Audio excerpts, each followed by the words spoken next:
And welcome back to episode 2 of the Unpaid and Underrated Podcast, a podcast by crew for crew.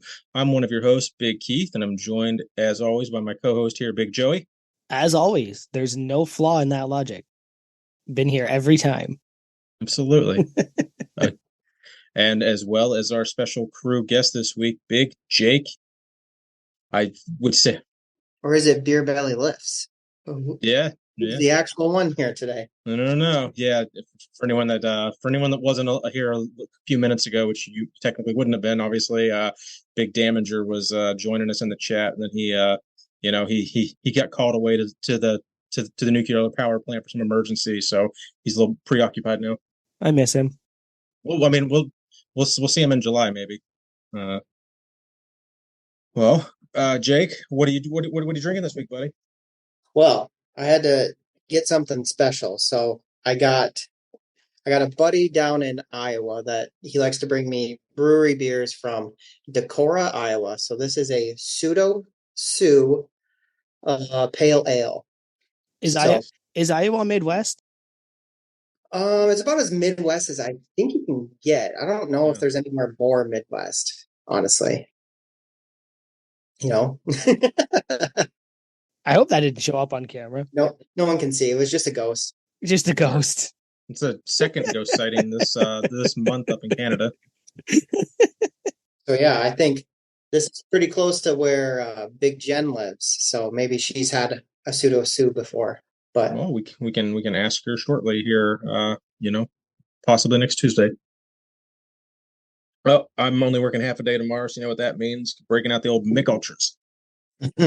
Yeah, I'm just doing sparkled water tonight. I'm on a mission to lower the amount of alcohol in my life, so doing sparkling water tonight. I've got one in there just in case, but we're on a mission right now to cut back and get in shape for that meeting in December.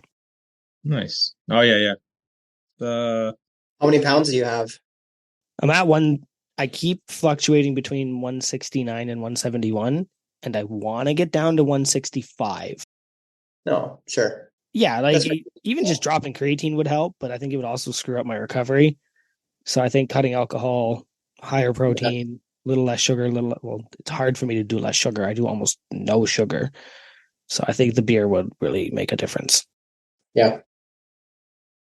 Yeah, I'd say so. But I'm still pounding these cranberry ginger ales. These are top tier. They're so good. So I'll probably get another case of those.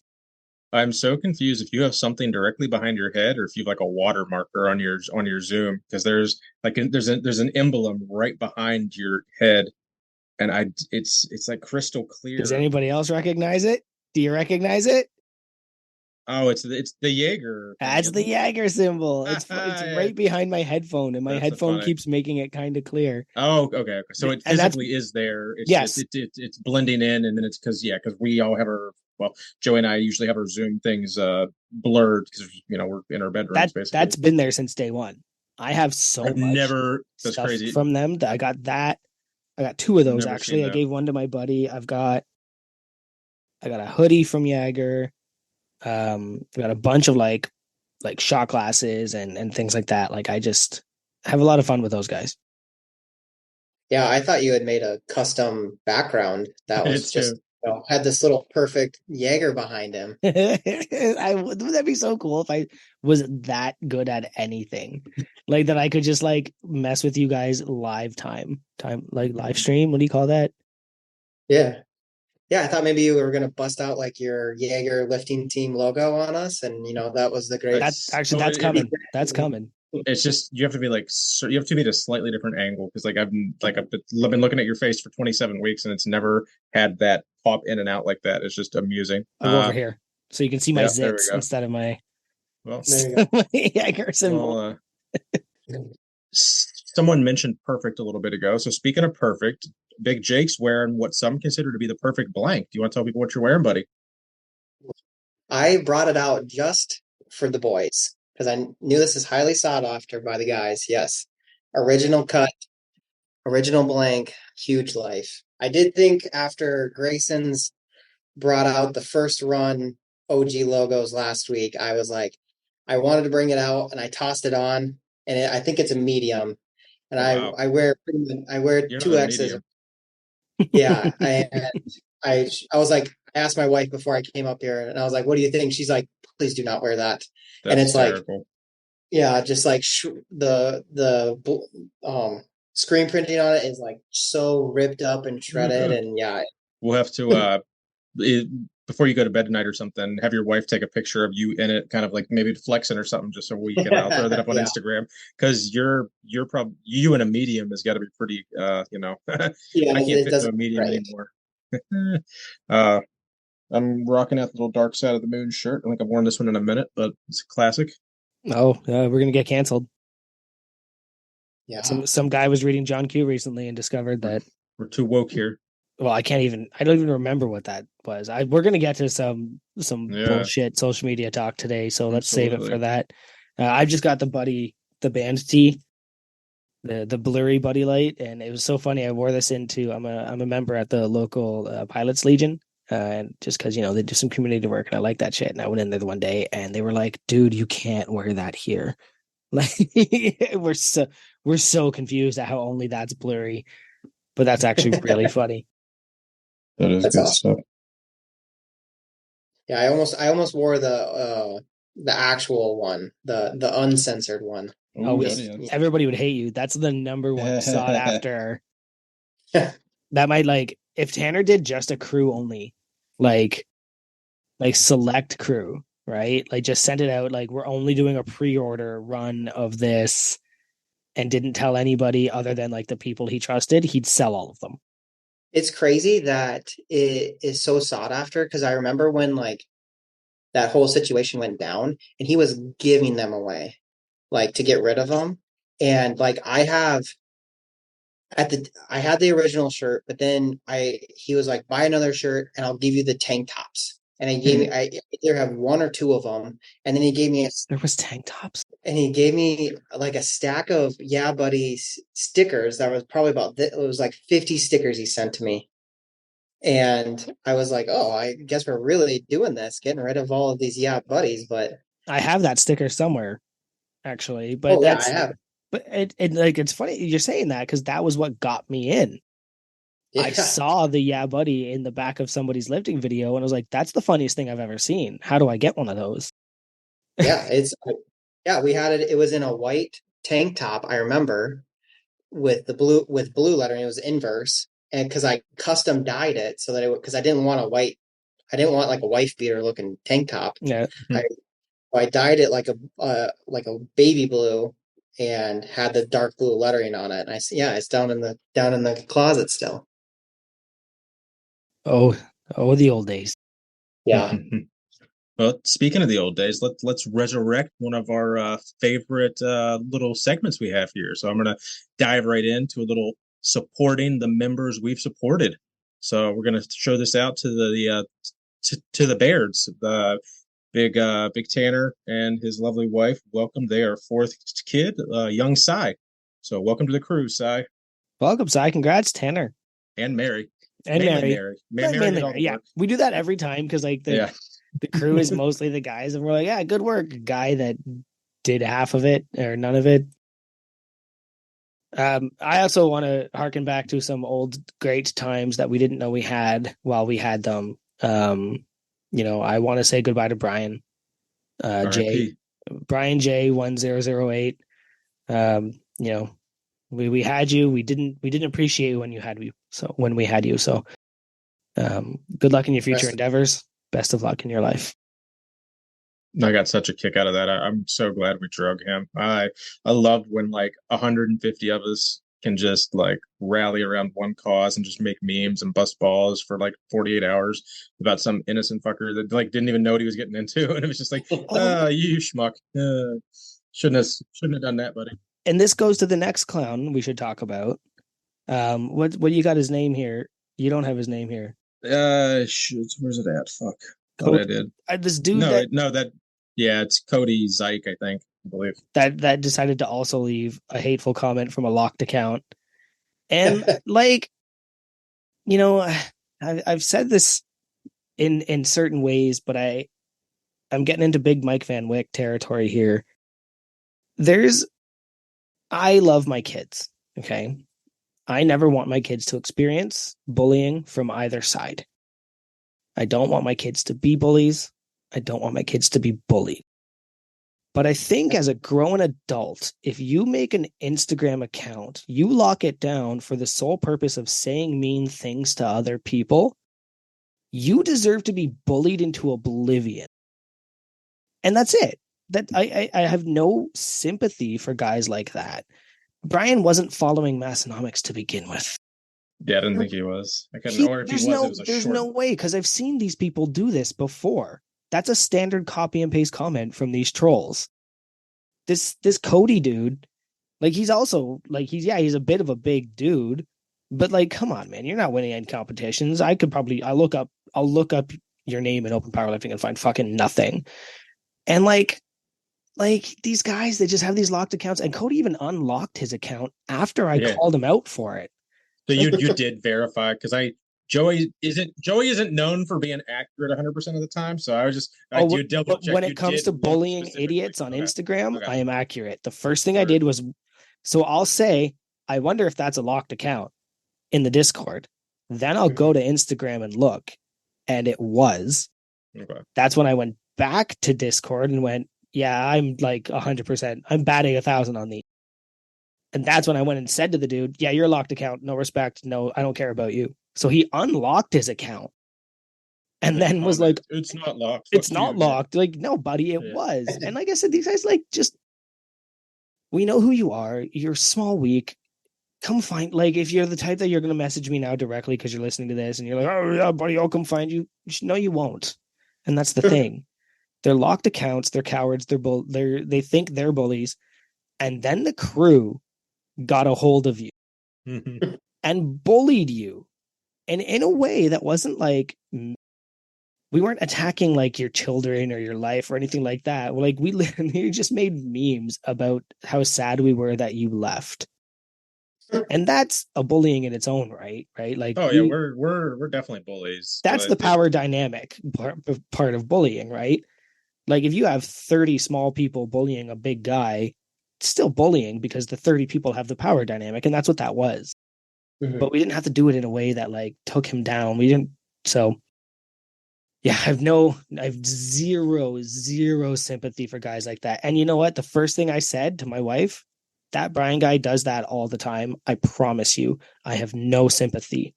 And then somebody went and goobed him and found all of his other mean comments that he does to other people. That was amazing. Yeah. Mm-hmm. But like, I wasn't wrong. I'm never wrong with these types of guys. These types of guys are they're all that. That's all they are. The only thing I'll add to that is, is there any chance that Cody was just being witty because Tanner was wearing camouflage jorts that is? Because like he never like defended himself and said, "Oh, I was just being funny." He was just like giving jabs right back to people, because I don't think he expected to get like attacked like that. But it's like, I don't know, like if one of us said it, it would have clearly been because he's wearing fucking camo shorts. But I don't know. It was the very busy week in Instagram for sure. But the locked account right away, I was just like, nah, I know your type. And does he even follow it? Let's go find out. Does he follow Massonomics? No, because I don't know. He's got 1,000 followers in the queue, apparently. But who knows about that? I don't know that I trust that fact. Yeah, there's no way. After like scrolling through his 7 posts or whatever he had, I was like, yeah, this guy doesn't get it. So there's not a chance that he's in on the joke. He actually does follow Massonomics. There you go. But has not a single crew follower, not a single. So he's just following he just follows Massonomics. He does not follow as a single one of us. Yeah. You got to think, like, out of their 50,000 followers, like 20,000 people have to just be following him for the memes, maybe even 30 or 40. Like how many people are listening to the podcast? 10 out of the 50,000? Probably not. Like 5 out of the 50,000? Like, I don't know. Yeah. Like there's you gotta like, that's why Tanner's like multifaceted with it. It's like, you have to keep the Instagram relevant. You have to be like the meme page, and a third of it is like inside jokes, and then the rest is like general shit that anyone can kind of laugh at. So you almost made me feel bad there. You almost made me feel bad for everything. But yeah, then I went and looked, and like he doesn't follow. He follows mostly meat Yeah, pages. He does not follow any crew members. yeah. He No, he was just like being a douche. yeah, maybe maybe just don't do that. Yeah. I think that's kind of the easiest answer. But anyway, moving on. Yeah, well, speaking of not being a douche, I had a fun little workout. Was it today's? I think it was last night. Yeah. So, I met Big Chad GPT, Chad Jones. Wow. I said, yeah. Oh, Do you like his witty IG and Discord handle? I think it's pretty amusing. But no, he's a newer crew. I think he said he joined like 6 months ago or so, but it's been a long time listener and all that. He was in Rochester where I live for work, and hit me up on Discord or Instagram, just asking him, about maybe grabbing some drinks or dinner or for a workout, and was able to get him over. It kind of just worked out that my buddy Chris was coming over Tuesday to bench with me for my the garage gym competition. I just wanted, a nice full gym, and then Chad being able to come over just worked out great. So he came over and was able to catch about an hour and a half workout with us before we closed it down for the night. And it was, I think, like the sixth crew that's been here so far. I think the only person that's somewhat local that hasn't been here is my my ugh, fuck, Nate, fix that. My co-host Joey's the only one that hasn't been to the goddamn gym. Oh man, I stuttering like a bastard there. Stuttering like a bastard. Bastards are well known for their stutters. But nonetheless, that was the No Wine Cellar crew meetup, a little an impromptu, but it had a really good time. So always fun when I that was for your garage gym. well, so I just happened to be You end up doing your list? uh when I do the grudging competition, I don't necessarily say, "Hey, I'm going to do a mock meet," because fuck that. Like I already do a couple meets a year. I don't need to destroy my body and do a squat, bench, deadlift in a 2 hour session. Like, no thanks. So I'll split it up over 3 days and just do RP 9.5 ish singles, depending on what my training is. But yeah, so I front squatted something heavy on Sunday. I feet up benched on Tuesday, and then I'm gonna do like a high trap bar tomorrow. But I'm still getting over my fucking back injury, and I've also have another medical issue that's keeping a squat bar off my back that hopefully can get resolved soon.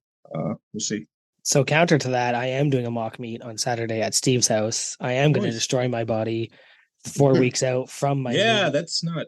Well, Are no, you we're just are you testing. are you putting a cap at it, or you Oh, really are going? absolutely. Like Mm, I've already set the numbers I intend to do just for the nice. GGC, There but you it's go. mostly just because I've only ever done like 2 meets and Steve's never done a meet.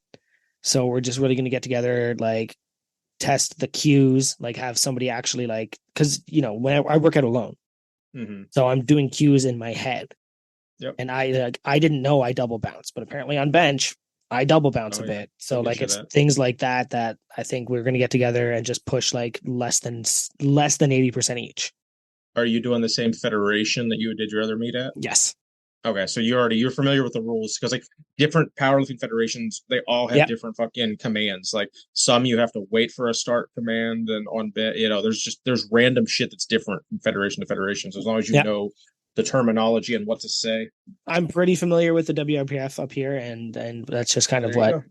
like we're just gonna queue each other up. But we are going to do a mock meet for the GGC, Nice. but it is just a way to get together about a month before we do a real meet. And just like I said, I'm not. My deadlifts are going to be 400, squats going to be maybe 300. Like I'm not doing anything over 75% for this. Smart. Yeah, that's kind of I'm also sending it, but I'm gonna do it tomorrow morning. I was just to keep the limiters on. I'm gonna do everything with an axle bar, and Oh, cool. just keep it at like an RPE 8-ish, 8.5. See what it's gonna be goofy to like squat with an axle bar. So I was like, I was let's just gonna say, do you have a knurled axle, or I no. mean, like most axles aren't knurled, but there are a handful that are. You put your straps on it. Eh. Oh, I've tried that to like mimic a safety squat bar, and it does not go It does well. not work. Oh God, Because for whatever reason, like with especially with the extra smoothness of an axle bar, like it just wants to I'd be take so you. afraid to squat with an axle. I'd be like, I'm gonna put like 70% on, and I don't know, like I would, because it's so big too. So it's got to be. Is it'll it a? it'll be Oh man, fine. It'll be Yeah, I, fine. I mean, I almost I'm want to gonna get have an to. axle and try it.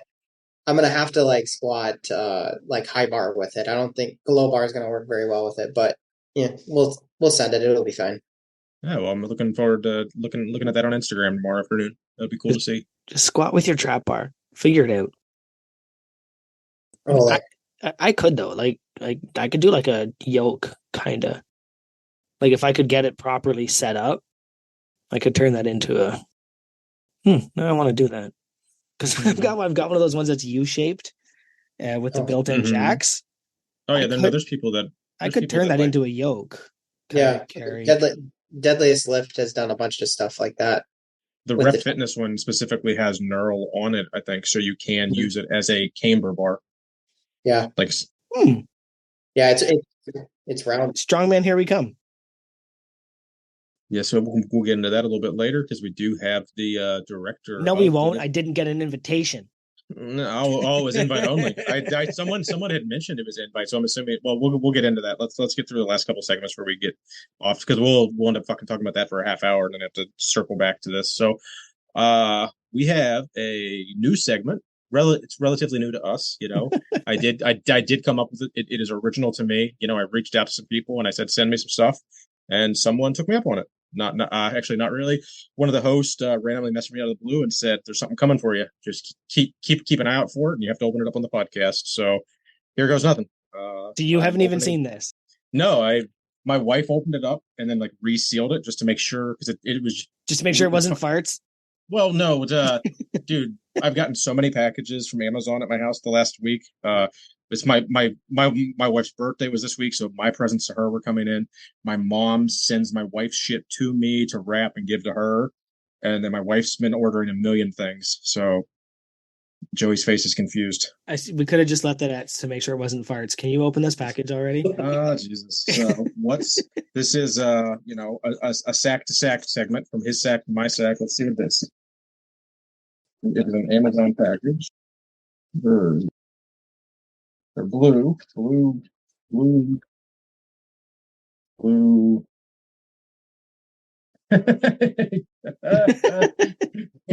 He got me Anchorman socks. Hell yeah. I know I got to wear these tomorrow for my Yep. practice. Good work, Tanner. That's good.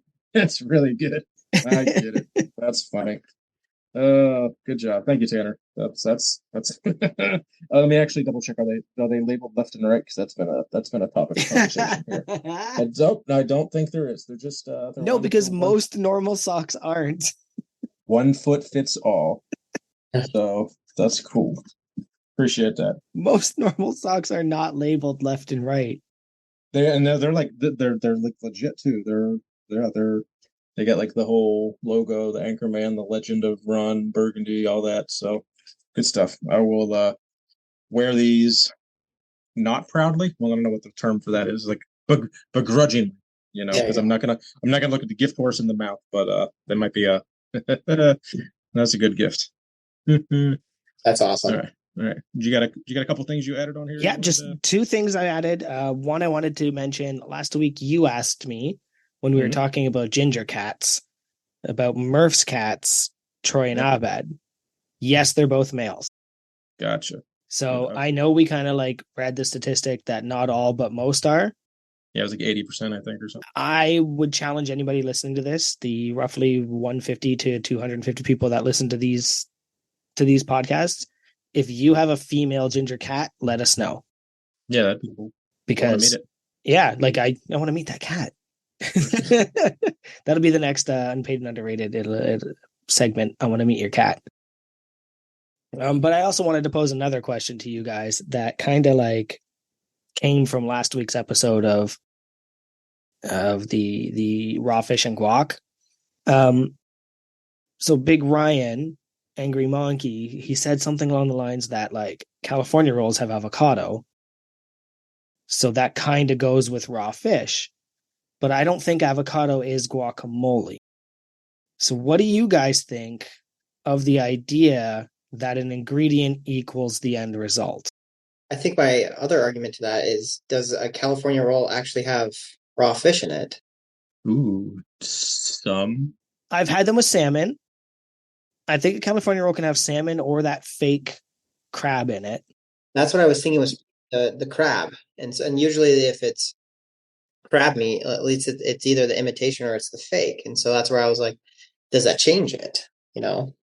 I hadn't considered that. I was mostly just saying like, just because it's avocado doesn't mean it's guacamole, right? Like, Yeah, yeah, Yeah.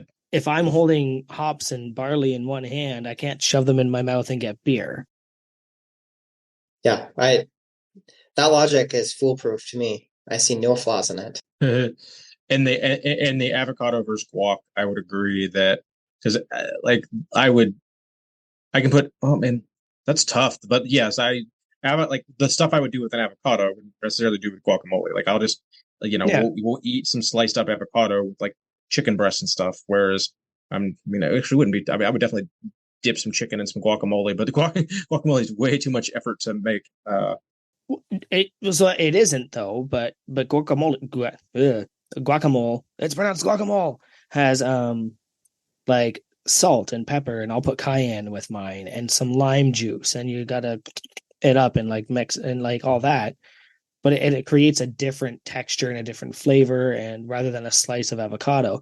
But I think the reason I'm bringing it up is because he's not 100% incorrect. Mhm. There is a certain point where you are gonna there is that kind of connection of raw fish and avocado. Yeah, I think is California roll just a generic term though? Because like, so my wife always gets like she quote unquote eats sushi, but only the shit that has no fish in it. So it's just rice, a vegetable, and then like soy sauce, and We're both Googling it right now, aren't we, Jake? yeah. So it's like she It's imitation crab. okay. So then whatever one she eats has no fish in it. Like it's literally it's just like a you know Imitation crab is usually made up of haddock, right? Imitation It, crab is haddock compressed. yeah, yeah. It's like some kind of fish and basically a bunch of sugar put into it. Yeah. But it's a slice of avocado. So I don't know. I think that there's I don't know, sushi spicy sauce is the tits for like a dipping sauce for sushi, as opposed to the I'm not spicy gonna. sauce, like you mix the wasabi and the No, soy. no, no. I don't know. They just so Wegmans is the only place I've really. I 90% of the sushi I've consumed has been at our like big major grocery chain down here Mhm. because they have like a really good prepared food area, and they just call it a spicy sauce. I think it's like I don't know. It's whatever like the reddish sauce that's always served with sushi. It's like an orangish Yeah, like reddish sauce. It's spicy mayo, Yeah, spicy mayo. yeah, spicy mayo. It's literally called spicy sauce here. Like I don't know what, yeah, quote unquote spicy mayo, but yeah, that is like shit's funny because like she'll get like a $7 roll, but then they should buy like a $3 container of that if it doesn't come with it. And I'm like, Jesus, it's so much money. Oh yeah, I buy that. I buy that by the bottle in Mm, water, and I put that on like eggs, everything. okay, Spicy mayo for the win. Well, nice. I just wanted to just talk about that briefly because it was a weird thing. I just thought at first I was like, no, dummy, that can't be correct. But then I was like, yeah, but it kind of like is. But yeah, now that you bring it up, that it's imitation rolls. I think you get a different. I think you could like get a different the way you pose the question and what you're specifically talking about. You could ride the line either way. I'd say if like take sushi and all that out of it, just like anything. It does this make up that? I think you could talk for hours about it and debate, but that almost is borderline too political for us. Hmm. Interestingly enough, there's a little bit of thing about the California roll. Okay. Is that it may have been invented in Canada. Hmm. Yeah, Hawaiian pizza, California roll. We don't take credit for shit. I Which, do like I do like some Hawaiian pizza.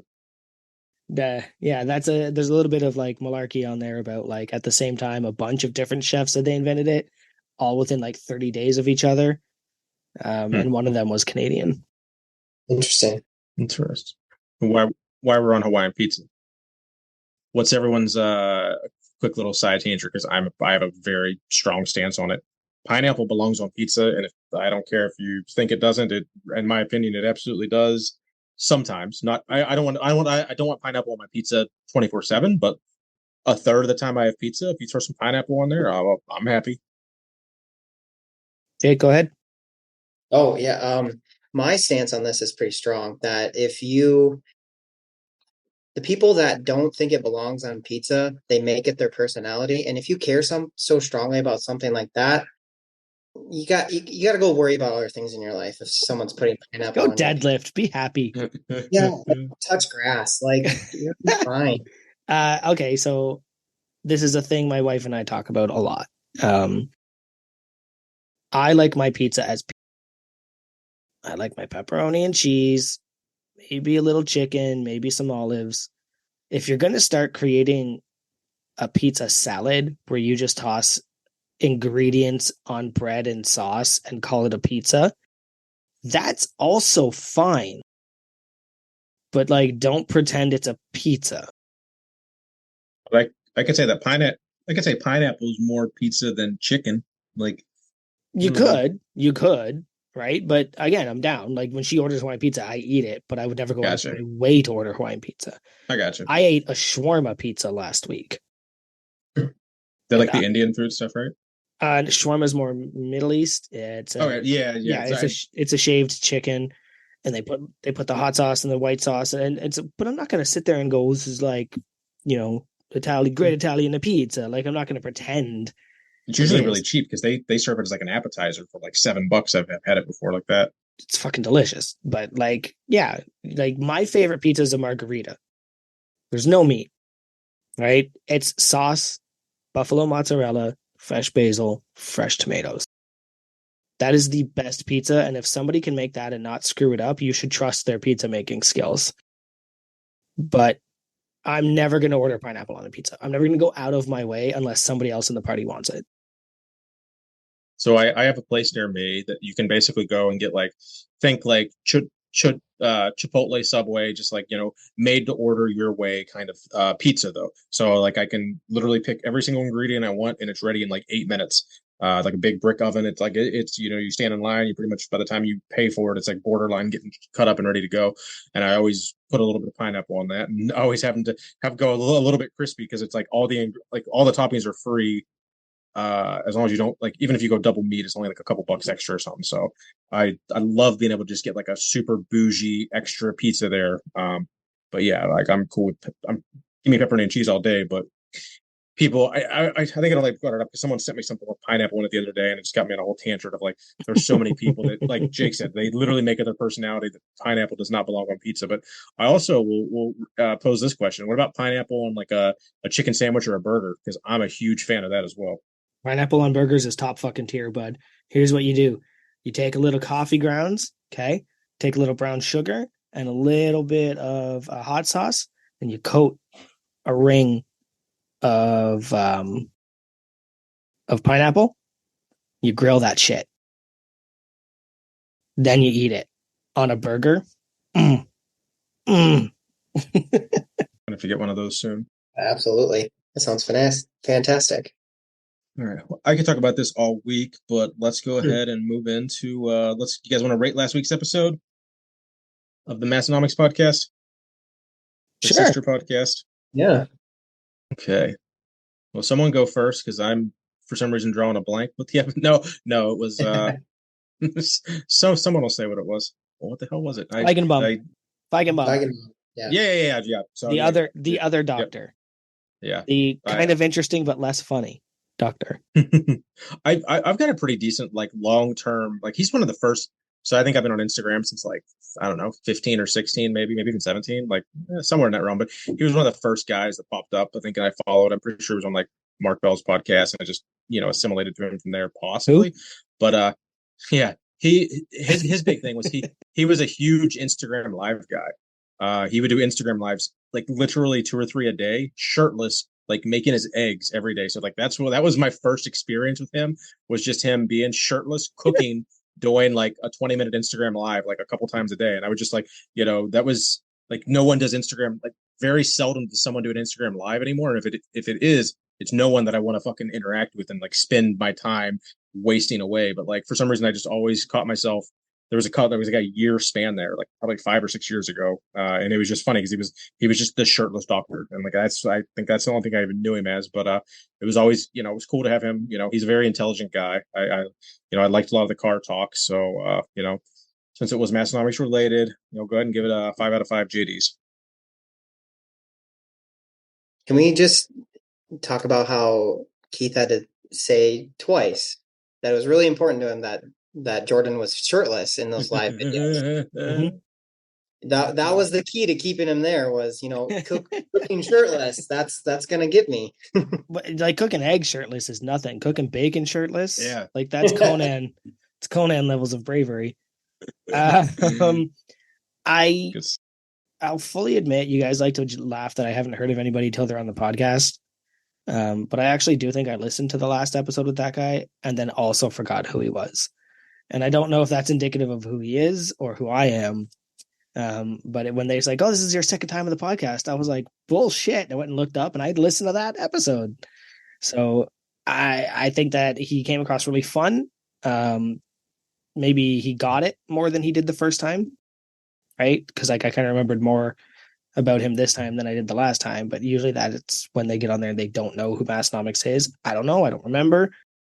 Um, I don't remember much from the episode because honestly, like it was interrupted by phone calls and it took me like 2 days to listen to it. So for that reason, I think I have to give it a 5. I'm going to give it 5 iPod touches. Mm. Yeah, I remember his first one, not well, but I do remember them trying to prod him about Jim Wendler, and that's what made me go, "Oh yeah, that guy. He doesn't like Wendler, so okay, we can remember him now." But yeah, he seemed much more casual, I think, more into it, just like Joey said. Seemed I like that he was able to like be very lighthearted about the Joe Sullivan stuff. That was good. But yeah, I think I'll give him 5 JD Powers as well. that's a pretty good rating. We'll have to get Big Kevin to tally that up for us, and post on Instagram and see what the actual overall rating was because I can't do that math. We're not as Joey says, we're not big math here. Yeah. What are you, big math now? I wonder if we should move from JD Powers into Massenomics Gym iPod touches. I like it. I think that would be really kind of like let's move that to canon. The JD Powers things they can have for their drinks. I might start rating their episodes on iPod touches. Yeah, but I think that should just be iPod touches because like saying Massonomics iPod touches, it Yeah. would just be too much of a mouthful. But like Yeah, 5 out of like 5 we 5 out of 5. introduce the segment and go like, how many Massonomics Gym iPod touches do you give this? But then when you rate it, you only say iPod touch just to keep it. Yeah, that's fair. I like it. There you go, another canon move made mid episode. The last one I think was We're gonna forget that though, so No, I'll we're have not. to. No, we're not. I'll have to go to the spread. I'll have to go to my template and change it from JD Powers to iPod touches at some point. That'll. Oh wow! Every single wall tile I put up before we recorded is falling down. I put a bunch of acoustic tiles up, and like there's like 1 out of 7 still hanging. Yeah, So that was short lived. not a handyman. Yeah, But I mean, if they can't, am, but if they can't find you handsome, they should at least find you handy. ooh, I got one thing I do want to touch base on before we get into the next segment here. Is anyone watched Shorzy yet other than me? The second season Yeah, hit last. yeah, absolutely. Oh, I binged that fucker, and I think I worked like 3 hours last Friday and got kicked out of the office and went home and sat on the couch and watched like 6. I guess it was 3.5 hours of Shorzy or something. It was Yeah, awesome. absolutely. I went through that entire season as soon as I could. Same. This is the last year of Letterkenny, by the way. This series finale is going to air this December. The one coming up. Gotcha. Yeah. I think I saw a handful of episodes of the previous season. They got to get finished, and then I'll have the whole, last season. I can see why they're quitting. They're kind of you can only do this so long, right? And it's all repetitive jokes. It's been like a decade almost, hasn't it? It is actually. I think they're going to season 10, and they only do 6 episodes a year. Like there's only so long any show can go on. And the way they like left Shorzy off, I mean, it's like it's funny too because it's going to end up taking 3 or 4 years to get through like a 6-month period of time on the show, so everyone's going to be like 5 years older. But I'm in for it. Give me Shorzy all day. It's one of my I get like Shorzy's a 9 and Letterkenny's like an 8.5 for me. Like I think I like Shorzy a hair better than Letterkenny just because it's more of an ongoing actual story that I can be involved in. It's more linear, and that's your brain type. Mm-hmm. You need that linear stuff. Do you watch X-Files? I had not. I mean, when I was a kid, like briefly, but not like Yeah, as an adult, really. because it's not. I imagine you wouldn't because it's not linear. X Yeah, Files, if there's 10 episodes to a season, uh, every two would be part of the storyline, but they would have like Monster of the Week shit in between, yeah. and I feel like that would drive you insane. It would get old quick. Yeah, Big Jake, would you like to hit us off with a little sponsor read, buddy? You got anything prepared or anything off the top of your head you wanted to shout at us? I think he might be frozen. He is frozen. He is frozen. Oh, that's great. He's like That looking happens. down at his notes too. So I'll see if I can Is get a that even screenshot. no? That's him looking down, going, "I think I'm fucking frozen."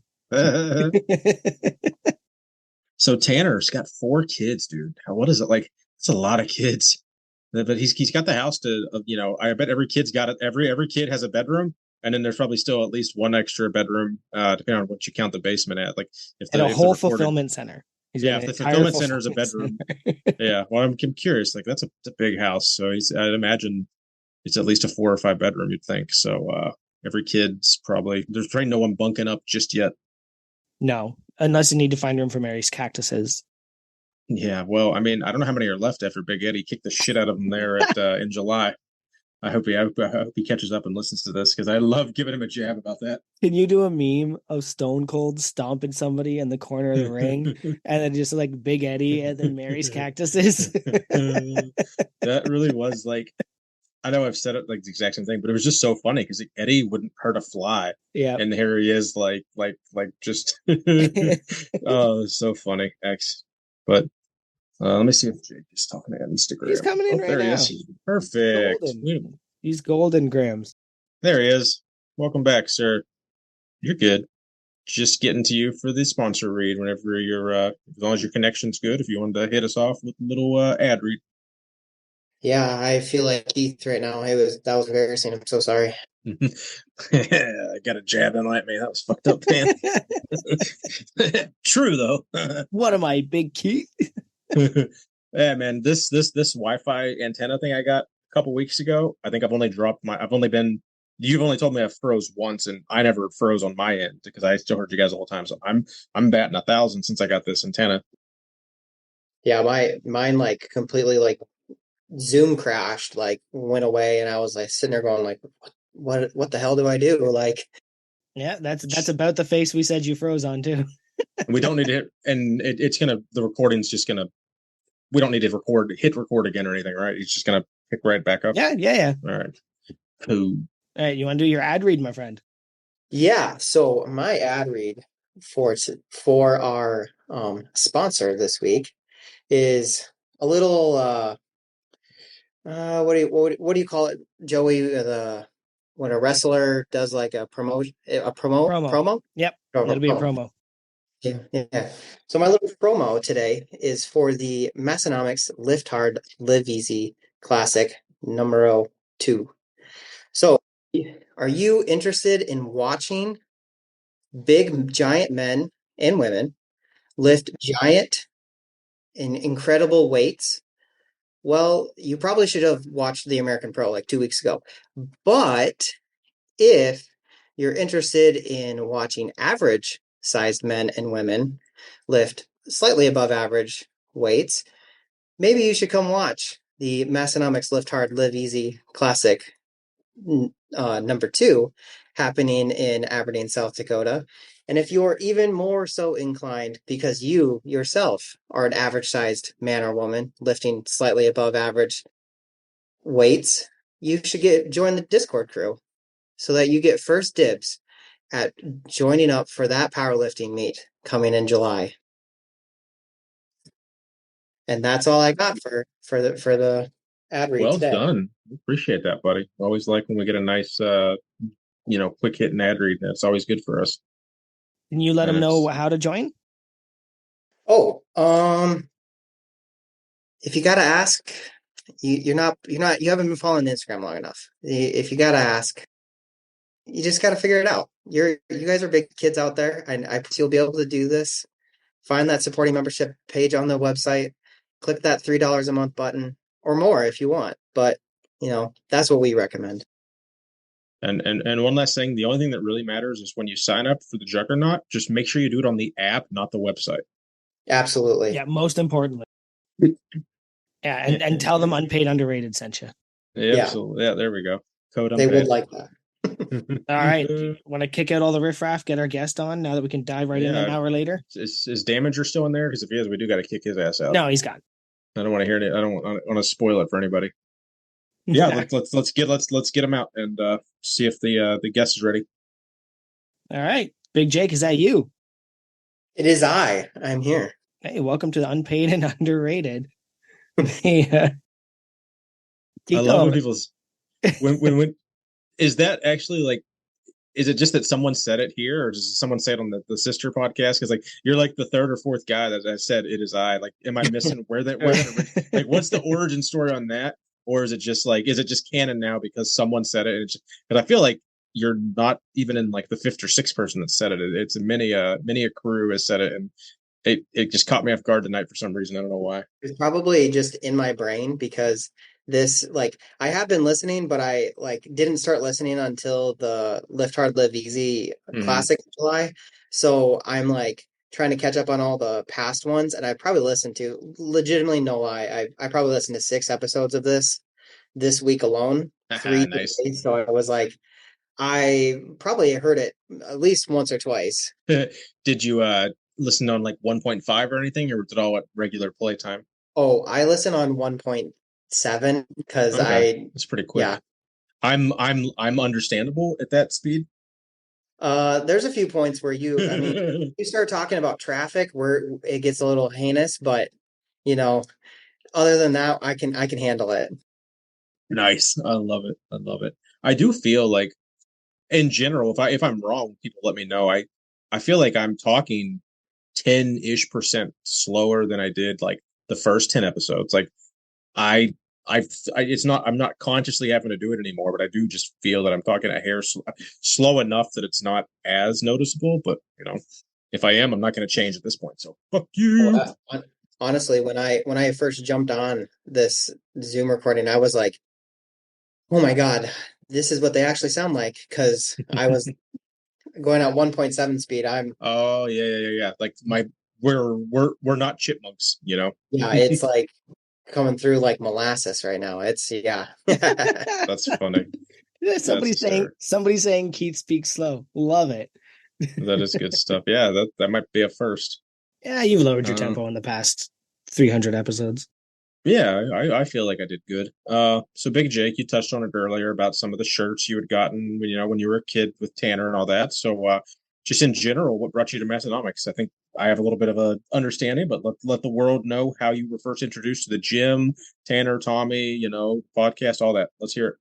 Yeah, absolutely. So I'm probably the only, well, besides T Tanner's buddy Darren, grew up in the same town as Tanner. So one of, 75 people that can even say that. So, rare air there. So Tanner is about he's either 8 or 9 years older than me. So I didn't really like know him.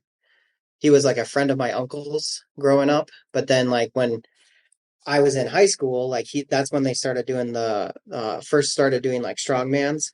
And I can remember like my grandpa being like, that Tanner guy, Tanner Baird, that's the strongest guy I've ever met. And I was like, well, I kind of want to be like Tanner Baird then. So Wow. so then when they started the gym and the podcast and all of that, like I've been as close to a day one as basically a gym member can be, but without being a gym member. Like I bought shirts through Facebook Messenger back in like 2013, Nice. 2014. So yeah, and have been to all three of the iterations of the Massonomics gym, So Tanner and I consider us good friends now. So just been along for the ride since the beginning. I listened to the first podcast episode the day it dropped. I remember it coming across my Instagram. Like I was sitting in class as like a sophomore in college, and I was like, "Yep, I'm gonna listen to that after class." And I was like, review number 3 back in the day. So, yeah, Been along for a long time. Hell yeah. So you were there at the origin. So how long, I mean, just probably literally 8 years ago, so good luck remembering, but like how long do you think they had an Instagram before the podcast became a thing? 'Cause Mm, I know Tanner was kind of bootstrapping himself, and he'd have Schnoz do some stuff, and then all of a sudden, Tyler got involved, and then Tommy, and there was like a podcast like the next day, basically, and yeah. then the Jim obviously was in there sometime. I'm just curious, Instagram versus like podcast. What do you think the timeline was, if you have any memory at all? If the I want to say it probably started right about the same time as the gym or Okay, shortly after. Like it couldn't have been long because gotcha. it probably went up about the same time that the website went up. Hmm. And I remember that happening like it was either late 2013 or early 2014 because the gym and the podcast is like April-ish of 2014. So it had to have happened right about then. Like before, I want to say it was before the podcast dropped. That's cool. That's very very neat to hear. I always like hearing origin stories, especially when it's like people that grew up, or were literally in the same area. That's just, obviously a lot of people listening to this podcast literally live all over North Mm. America, and some, on the other side of the planet, possibly a couple. We have a handful of Yeah. international listeners. So it's always just cool to, get a little more insight to the actual Aberdeen boys and all that.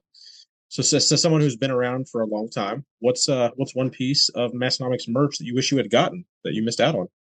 Yeah, been doing a lot of thinking on this one because uh, I have gotten an opportunity to get all of like the coveted items that people like the Huge Life, the Yeah Buddy, the Massonomics 45 Raglan tee that I got that. The one thing that I've always wanted that I regret not getting is the 2017 Massonomics Showdown like camo hoodie.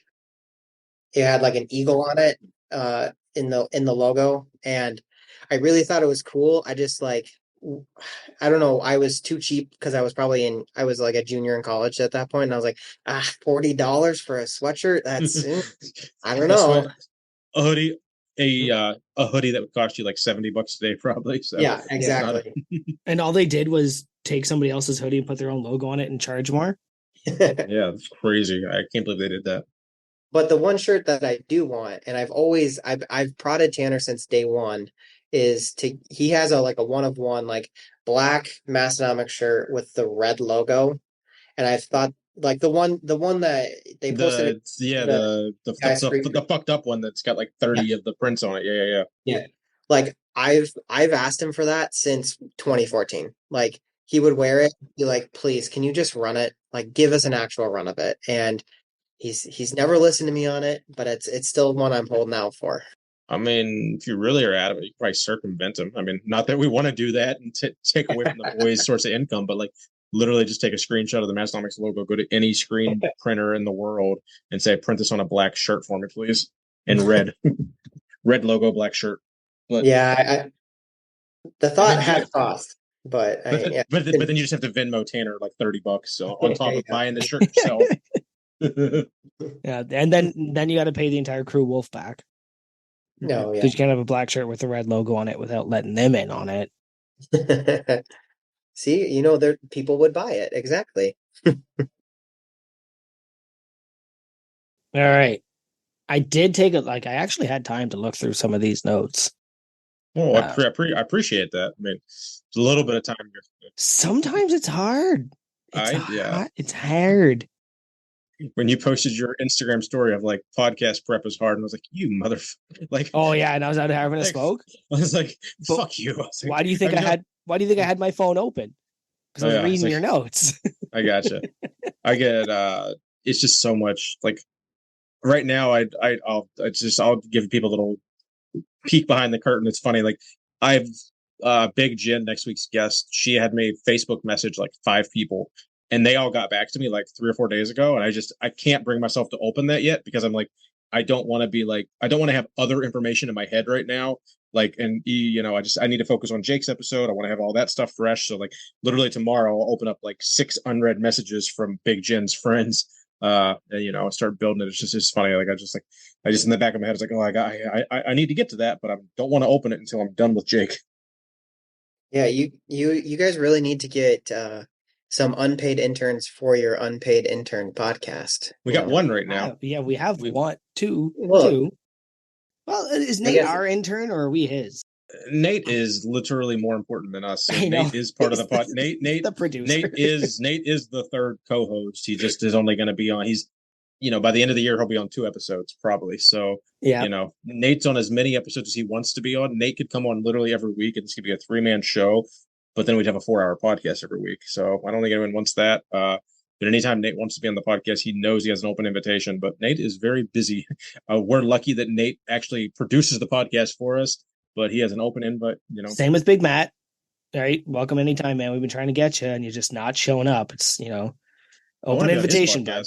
Yeah. You think we'll be able to get on his podcast? He was gonna fart for 23 episodes. Oh, that's one thing we can talk about real quick to just pat ourselves on the back. Nate had shared something with us in our private chat or in our our group chat.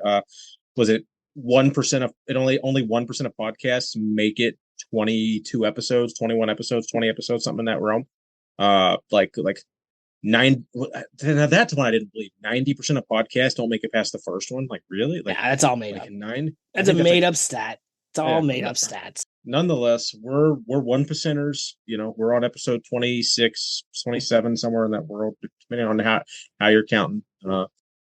Pretty fucking proud of us. I'm happy. This has been awesome.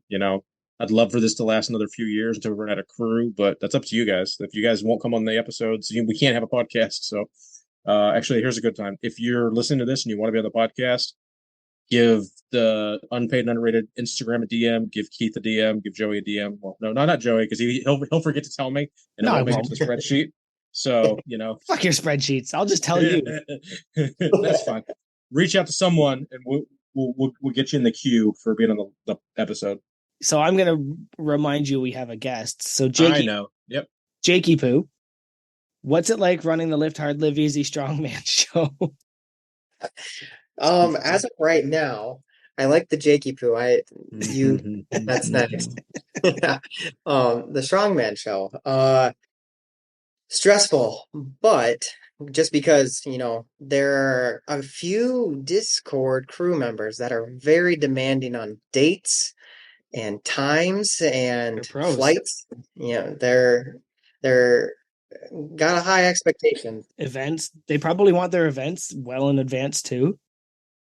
Yeah, that one I went back and forth with Tanner on should we just not say anything until May, maybe about events, just say, yeah, you're gonna do 4 events. You have fun.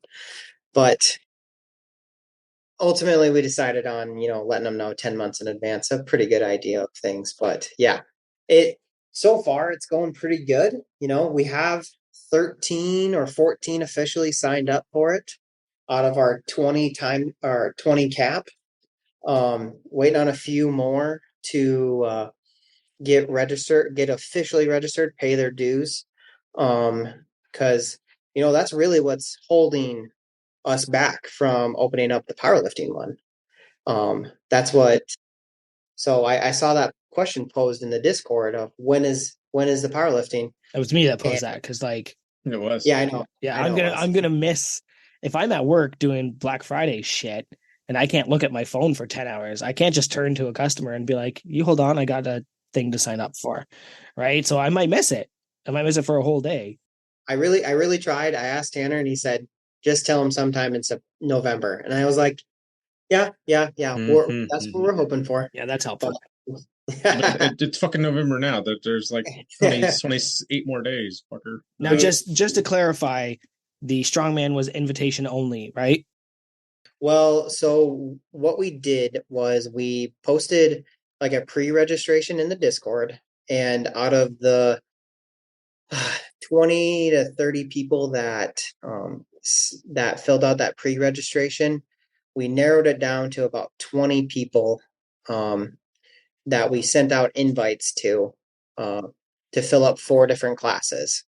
And then of that 20, we're trying to get all 20 of them, but if they don't, sign up in the next week, we're going to go to the next guy on the list. So if this is your calling, that you got an invite and you want to be a part of that greatest show on earth, I mean, you might want to do it.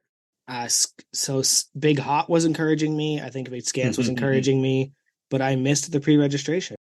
So tell me, I have again because I'm not on for like 3 weeks. I'm not on my phone all the time, so I just must have missed the posting.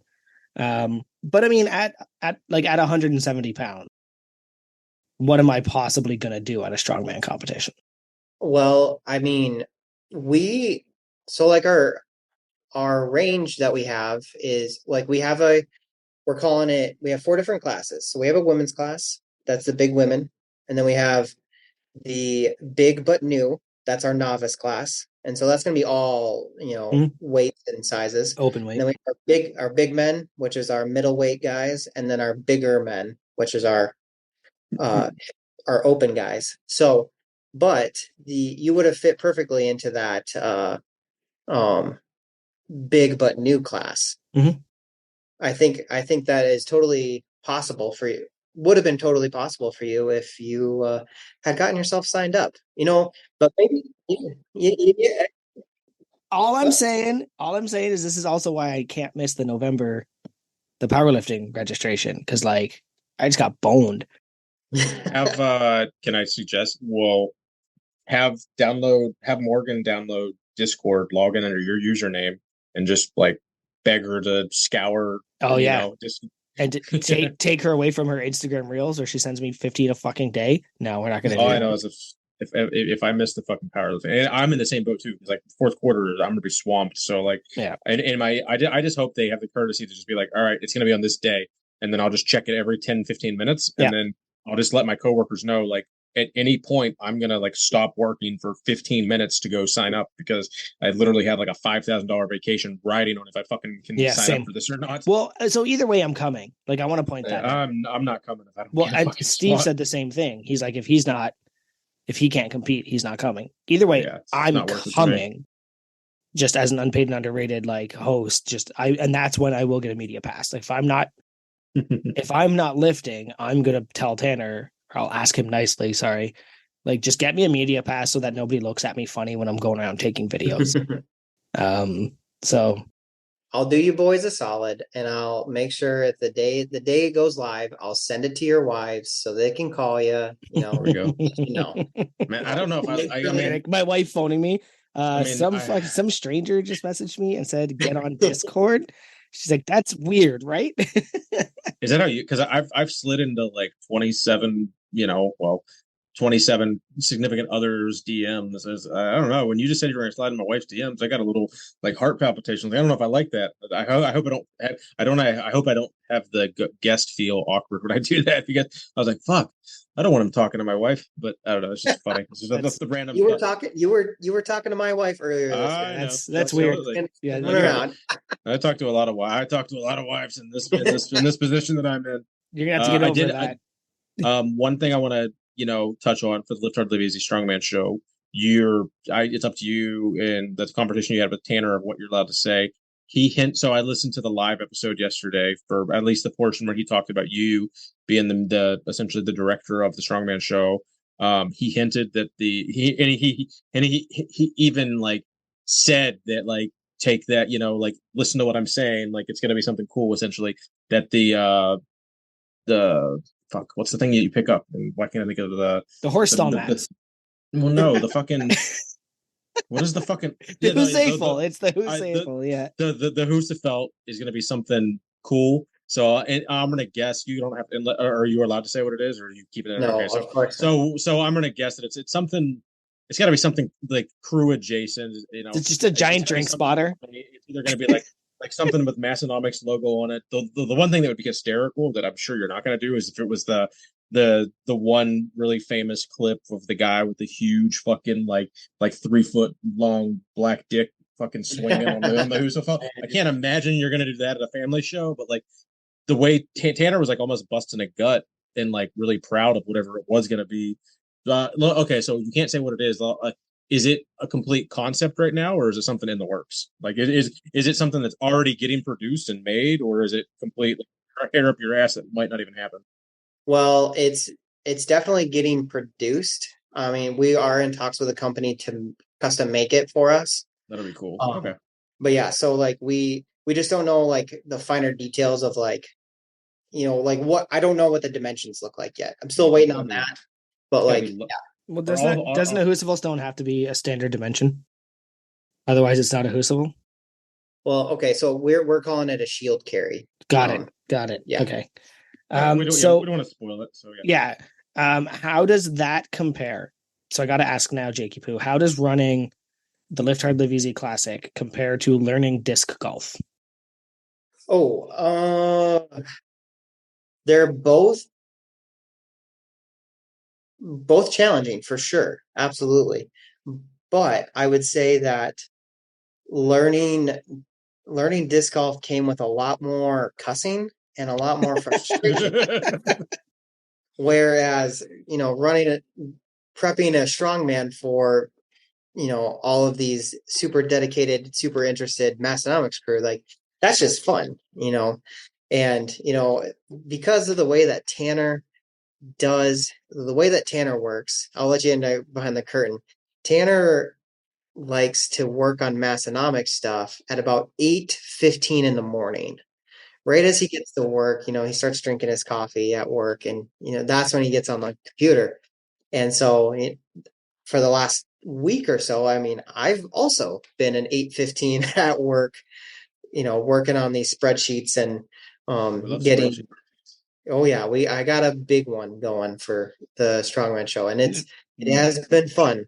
Do love a good spreadsheet, but yes, disc golf is. That I'm one of those people that became a disc golf fan in COVID because that was like the one thing you could do outside where no one could tell you to do tell you boo about it. Like, I'm just gonna go to this park and walk around with my friends and throw these little circles at a chain basket, and it became a thing that I did like almost every single day during COVID. During at least the first summer of COVID, because I was working as a grad student then, and so I couldn't really we couldn't do any work, but we were still getting paid through the school, and so we would go do a little bit of online work that we could do, and then we would just go disc golf every single day. So, living the dream. Then have I ever talked about Mike? Do you know what Can Jam is? Yeah. Have I ever talked about my Can Jam? I have not. Oh, you have not. So me and my friend Jay, he's not a Discord crew member, so we can't call him Big J. But one day we were at my family reunion. And my family reunions used to be gigantic, and it would just be, we called it the corn roast. Didn't even call it family reunion. It was the corn roast, and you had family and family adjacent people invited. So my best friend Jay was there, my wife, me and my brother's friends and his friends, and somebody brought up Can Jam. And just for the sake of listeners, I'll explain it. It's essentially horseshoes with frisbees. All right. So you have a cylinder with a slot, and you have 2-person teams, 1 person on each side. You have 2 of the cylinders, and 1 person throws, and they have a helper at the other side. So when you throw, the helper has to either hit the frisbee. Sorry, the frisbee is the horseshoe into the top of the can, and you get points. If you hit the can without help, you get extra points. But if you get it in the slot, you just win the game. My friend Jay and I went undefeated for 43 rounds. Yeah. I am apparently just naturally very good at throwing frisbees, to the point where the person that finally beat me came to my house, because it was like right when one of the COVID regulations lifted a little, and you could have like an outdoor party of like a certain amount of people, because Ontario went kind of weird for a while, and you could have like an outdoor party of a certain amount of people within a certain, they called it bubble, social bubble. And I was like, well, come on up. I've got a giant backyard. Let's do some Can Jam. And he came up and he looked at me. He's like, I'm beating you tonight. And I distinctly remember him yelling, why are you so good at throwing a frisbee? And I was like, I don't know. I never learned. So it's just fun that I saw the disc golf thing, and I was like, God, I want to throw frisbees with Jake. I think Yeah, I'm surprised that you've never disc golfed, Joey. You strike me as a type that would, have partaked at least, I don't very like violent. walking. I don't like walking. Is it kind I mean, is it as popular in Canada though? Like, I don't know if that's like a because it's fucking huge down here. I feel like every park has a fucking setup. Yeah, I've seen it. My buddy Ross plays it. He goes around and tries to do it. Like our provincial parks and everything will have it. But I just never got into it. And I think one of the first time we realized we were on a winning streak because it was a 3-year winning streak. Because like obviously you're playing, but then you're drinking, and then you get too drunk to I'm play. drinking. And then like one of us is like, I'm not gonna play. But him and I together were undefeated for over 40 games. And I think the second year it made everybody so mad that we had never been beaten or defeated.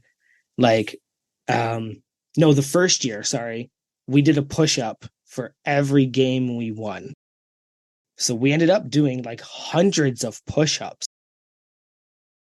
And then, like, I think the last game we won, we did like 50 push ups each. And then I got it in the slot in the second throw. And it was like, fuck, now I have to do 51 push ups each. And we just finished those 50. Like, it was really stupid. And the second year, I ended up showing up with balloons with our winning streak on it. It said like 32-0. And I just put them out. The first time somebody was like, yeah, we'll beat you today. And I was like, yeah, hold on, I got something for you. And I put out the balloons. And like it was just real arrogant and stupid over this game that doesn't matter. Yeah. But anyway, frisbee talk, huh? Well, Big Jake, I want to hear about your current job. You want to tell us about that? Yeah, sure. So I'm like probably one of the few people I think that actually like work in the lifting realm, I guess, of crew. Like it seems like a lot of people they have this uh I'm not trying to say this in a negative way at all, but like everyone has their normal person job and then their lifting is their hobby. Where like I decided, early in life, I was like, yeah, I want to make this my whole entire life and job and everything. So yeah, I work at a university. I am the fitness and aquatics coordinator. So I'm in charge of all the I have a staff of about um, 10 personal trainers, a staff of about 25 group fitness instructors, about a 15 to 20 lifeguards that I oversee. And then I also run a sports performance training, like kind of on the side within the facility, just because that's what I used to do that before I jumped into this role, and so that was just a good way for me to like still get out on the floor, train clients, but do it in a way that I like to do it with athletes versus like your general population people that are usually coming for personal training. But yeah, it's since it's on a university campus, I mean, I'm around 18 to 23-year-olds all day long. So when we talk, if we ever want to talk commercial gym chronicles, I got some Yeah, ding. you. I'm Yeah, sure you have. There's broccoli heads everywhere, even in South Dakota. I'm sure, and it's 18 to 23 is their demographic. That's for sure. Actually, I do. Actually, I want to hear two of your favorite commercial gym chronicle stories. sure. My first one was that I just vividly remember this because I was working out and I kind of have this stance of when I'm working, if I'm in the building working out, I'm not on the clock and I'm not going to worry about rules. Unless it's like, really egregious, like someone's going to hurt themselves or something like that. But if it's something minor, like I'll go find one of our staff members that is on staff, get them to handle it, or just, they got a free pass while I was working out. But there was this one kid this one time. It was like 5 in the morning. I'm lifting, and there's this kid in the rack next to me, and he's taking a Texas power bar and he's got it up against the rack and he's doing a scrape the rack press. And he's just ripping blue paint off with this power bar. And I walk over to him and I'm like, hey man, are you gonna pay for that? Like pay for the for us to repaint that? And he's like, what? And I'm like, go use a Smith machine, man. Like get out of here. It'll do the same thing. Like, why are you trying to wreck? And I know it's because like they saw it on Instagram, some bodybuilder doing it, and it's just like just overhead press, man. Like you're 160 pounds soaking wet. Like just overhead press, and you'll be okay. I promise. That has me so pissed off. Like, oh my God. Like, I mean, yeah, the rack, but like more, that's like a fucking, that's a $400 I bar was more too. worried about the Also, bar, you to be fucking honest. Yeah. asshole. Like, what the Oh, fuck? these Like, God damn. But any commercial gym bar is gonna be fucking bent probably anyway, even if it's a Texas Power bar. But yeah, I get your point. The rack, like you're destroying our fucking $2,000 rack because they're probably like a hammer. It's probably not like a, it's a several $1,000 fucking commercial gym rack. I'm like, what the fuck? yeah, we have like a big almost CrossFit style rig. It's like, 8 squat racks in one big apparatus.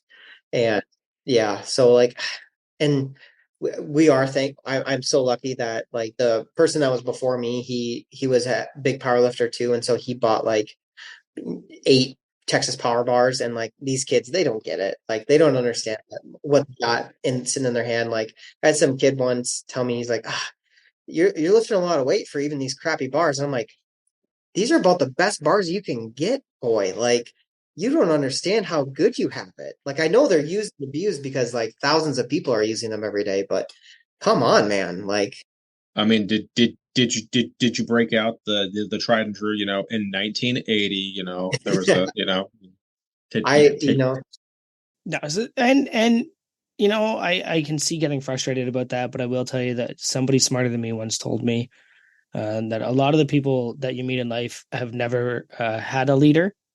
They've never had somebody to give them the proper direction, and the best thing you could be for that person is that person.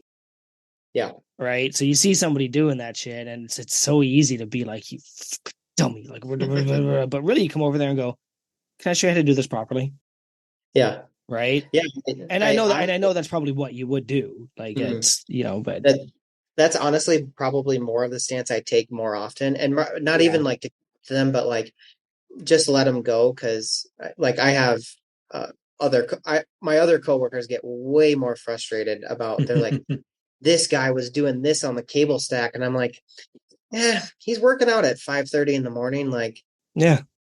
I guess Oh, we let him go because like he's not breaking any, as long as he's not like, scraping paint off the rack. If he's doing a dumb exercise, he's doing a more dumb power to him. exercise. I remember like kids in university, they went from being told that they have to ask permission to go to the bathroom Yeah. to suddenly you live on your own now, figure it out. Go figure out the Mhm. rest of your life. And if you can be that, I'm talking Joey Swall shit here, like just like be the person that helps them. But I heard was that a baby in the background? Oh yeah, that's I wasn't sure if you guys would be able to hear it. I could only hear it pretty I faint, picked but up a little bit, yeah. Oh, it's All good. fantastic. How old? yeah, she is 2 months old. Oh So wow, baby. Oh, yeah. wow. So that's why I was like, when Keith first asked me to come on, I was like, maybe. Like I want to, I really do, but I was like, I got a 2.5-year-old and a 2-month old, and I was like, props to my wife. She gets all the love and adoration tonight because she put him to bed solo tonight, and is out there dealing with a crying baby right now. So like, Mine props to too. her. Mine too. Yeah, What's your wife's name? Abby. Abby. Thank you, Abby. What's your baby's Appreciate name? it. I got Austin is my 2-year-old girl, and Parker is the 2-month old girl. Fantastic. I have two as well. I have a 4-year-old and a 2-year-old, and Oren and Saga. So Yeah. nope, I can hear it, and I was just like, I hear a baby. Is it mine? Like right away, I was like, what do I do? Do I Yes. do I have to go do something here? Yeah. Thank God that the 2-year-old seems to have gone down pretty easily, but 2-month old is a 2-month old, so we're surviving through it. Yeah, how dare you put me down?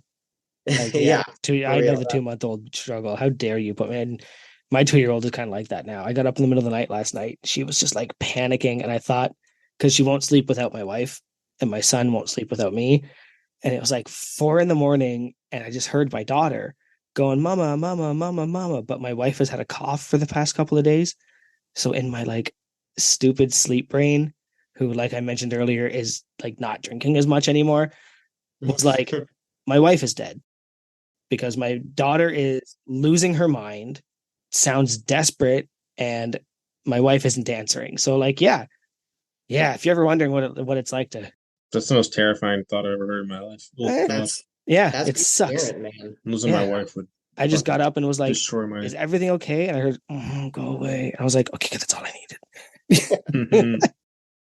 For real. That's like me every time like the like monitor alarm goes off and she doesn't react. I'm like, oh, you did it this time. You just forgot to, you're not waking up this time, like Mhm. forever. And I'm Yeah, like, it was the desperation in my daughter, like, "Mama, mama, mama." But it turns out she oh just yeah. wanted to be breastfed, and like, no, you're two. We're weaning you off now. And I was just like, that desperation terrifies me. Anyway, we had some notes about you love being a dad, and I wanted to like talk Yeah, about that because like absolutely. it is my favorite thing in the world. So Yeah, I can't talk to Keith about cats because I'm not a cat person. So I get to talk to No, Keith I about want to hear being that. not everybody's a cat person. Not I everybody's. know. Actually, we're learning from the Discord. Cats are terrifying little monsters you shouldn't have. Oh, they have their moments. So, Big Jake, as far as being a dad the last few years, has that helped you uh be a better director of the Strongest Cowboy Strongman show? oh, it didn't because she hadn't given birth at the time when I put on that strongman show. She Oh, was it's not like, something you're actively doing still. Okay. so the strongest cowboy show was a show I did in grad school when we lived down in Oklahoma. I went to Oklahoma State, so boys that's the mascot. So the strongest cowboy was the strongman show I put on down there, and my wife was she would have been 9 months pregnant when we put that on, and like I think she would have gave birth 2 weeks later after that show, and she ran scorer's table. And at one point, like I was MC on it, and we had probably like 60 competitors there, a couple hundred people in the crowd, and I look over and she's just sprawled out on the ground because her folding chair snapped in half. Ooh. I'm like mid like announcing, I'm like dead sprinting over there. Like, what happened? Like, oh my God. And she Who laughed. hurt you? Luckily she laughed it off and was fine. But I was like, oh my God, this would be the thing that sets you off. Like you falling out of a folding chair is gonna be the thing that Breaks your water because that's breaks your biological. water and we're going to the hospital. It's good stuff. All right. Dun, dun, dun, dun, dun. So I wasn't done talking about being a dad, but that's No, no, you're fine. good. No, That's fine, Keith. let's Finish it continue. up. Finish. All I got right. it. What what are you more excited to show? Austin and Parker. Okay. Between let me find it. Let me find it. Between Marvel, between where is it? You're not showing them South Park. That's not going to end up in the question here. Um, Not for a few years at least. did you already cross it out on me, you dick? I don't think. Not if you're talking about the media. I'm just trying to fill up the unpaid and underrated with some of the stuff we don't need to get to. I actually think I crossed it out, and I'm just all right. So He's what do you? fucking blaming me. Did you hear that, listeners? Nobody This crossed it out. this Actually, fucker. nobody crossed it out. It's Okay, all Big what are you more Keith's excited fault. to show them? Marvel, Star Wars, or how to get a good deal on Facebook Marketplace? Ooh, ooh. So while Marvel, you could, my kids are Austin is already a huge Marvel fan. I don't know if you watch with your kids, Joey, Spidey and His Amazing Friends on Disney Plus, but yeah, like Austin wanted to be Green Goblin for What? she loves bad guys. She thinks they're so cool. Yeah. And like as a 2-year-old, you're like, this is sweet. But yeah, she wanted to be Green Goblin. We finally got her convinced to be Ghost Spider for Halloween after like literally 2 months of her being, nope, I'm a Green Goblin. I'm gonna be a bad guy. I'm like, okay. But we couldn't find a costume that to make it work, which was the tough part. But Yeah. back to your originals. I think finding a good Facebook marketplace has to be the right answer because that's a true life skill. And that's what being a dad is all about. I can teach them my hobbies and the things that I love, that is Marvel and Star Wars, but teaching them a good life skill of how to haggle a good Facebook deal, priceless. Yeah, I've been playing the new Spider-Man, and Oren, he's 4, right? So he's into it, but Mhm. like I can't play past a certain time of night because he just won't. He gets all riled up and starts like web swinging around the Mhm. couch. But he's so into it and all that kind of stuff. I got him. I was dressed as Wolverine this Halloween. Yep. I got the yellow Wolverine from the '90s, and he was like, "Daddy, what is that? What is that?" So I showed him the Hmm. '90s X-Men, and that's all he wants to watch right. He wants That's to awesome. watch '90s X-Men with Daddy, and it's like, you know what, buddy? Yeah, you know, you're doing something you think is important, and your kid walks up and goes, "Daddy, can we watch X-Men?" And you're like, "Yeah, yeah, I don't care what else is Yep. going on. I'm absolutely going to put it down and come and watch X-Men with you for 20 minutes." Absolutely. Absolutely. 100%. What is your favorite Marvel going right now? Favorite Anything, Marvel, what? anything. What's got you in the universe at the moment? Ooh, I guess because I'm not a comic book guy. I'm Mhm. purely like a millennial, like just Cinematic. the Yep, MCU is cinematic. fine. I'm down. Yeah, but I've been playing this mobile game called Marvel Strike Force Yep. for probably 5 years. So that's probably the most invested I get because then I get to see like the other characters that I don't know about. Like that's where I get to be interested in these, and then I go on like Wikipedia. They're like the synopsis of these characters that I've never even heard of, like ever in my life, like Squirrel Girl. I'm like, who the fuck is that? And then I go and learn, like, you know, she's out there beating Thanos in the comic books. So I'm like, oh, okay, this girl's pretty badass. But Yeah. That's because funny. I right was now, Go ahead. it's just because like the cinematic universe is, and we're in phase 5, and it's really Yeah. wishy-washy right now. I don't know if it's the oversaturation or if it's the just the quality that's coming out, but there's nothing that's really just like, striking me deep like, Captain America Winter Soldier did. Like that was like, oh, this Yeah. this is what a superhero movie's supposed to be. Yeah, I'm with you on that one. The DC universe had a game like Strike Force, and actually Strike Force Yep. copied the DC one. It was like Yeah. DC Legends. I played that, and I probably invested thousands of dollars in that game. I Mhm. loved that game. Discontinued October 31st. They were like, "We're done. We're not making it anymore. You can't download it anymore. You can't contribute." Like they just stopped making it. But it was the same thing. You would get Mhm. this character, and you'd be like, "Okay, I know a lot of DC, but I've never heard of this." So I'd Mhm. have to go and look it up, and like suddenly it's like, oh, now I gotta go and read a fucking comic book. Um, so yeah, we align there on that level. I started playing Strike Force, but it was just too similar to the one I was already playing Yeah. that I couldn't invest in it. And then yeah, the new Marvel stuff, Loki. I have this thing. Yeah. Everybody likes to rag on Keith for his movie takes and all that shit. The moment you bring time lapse or time travel into Uh-huh. something, I'm out. I'm out. I check out in seconds. You don't Mhm. even And finish season 1 of Loki then? Because uh that's like so literally the see entire no fucking so series of Loki is no that. so season 1 of Loki is multiple universes, which I'm down for. Season 2 they do the time lapse or time travel Yeah, bullshit where I'm halfway.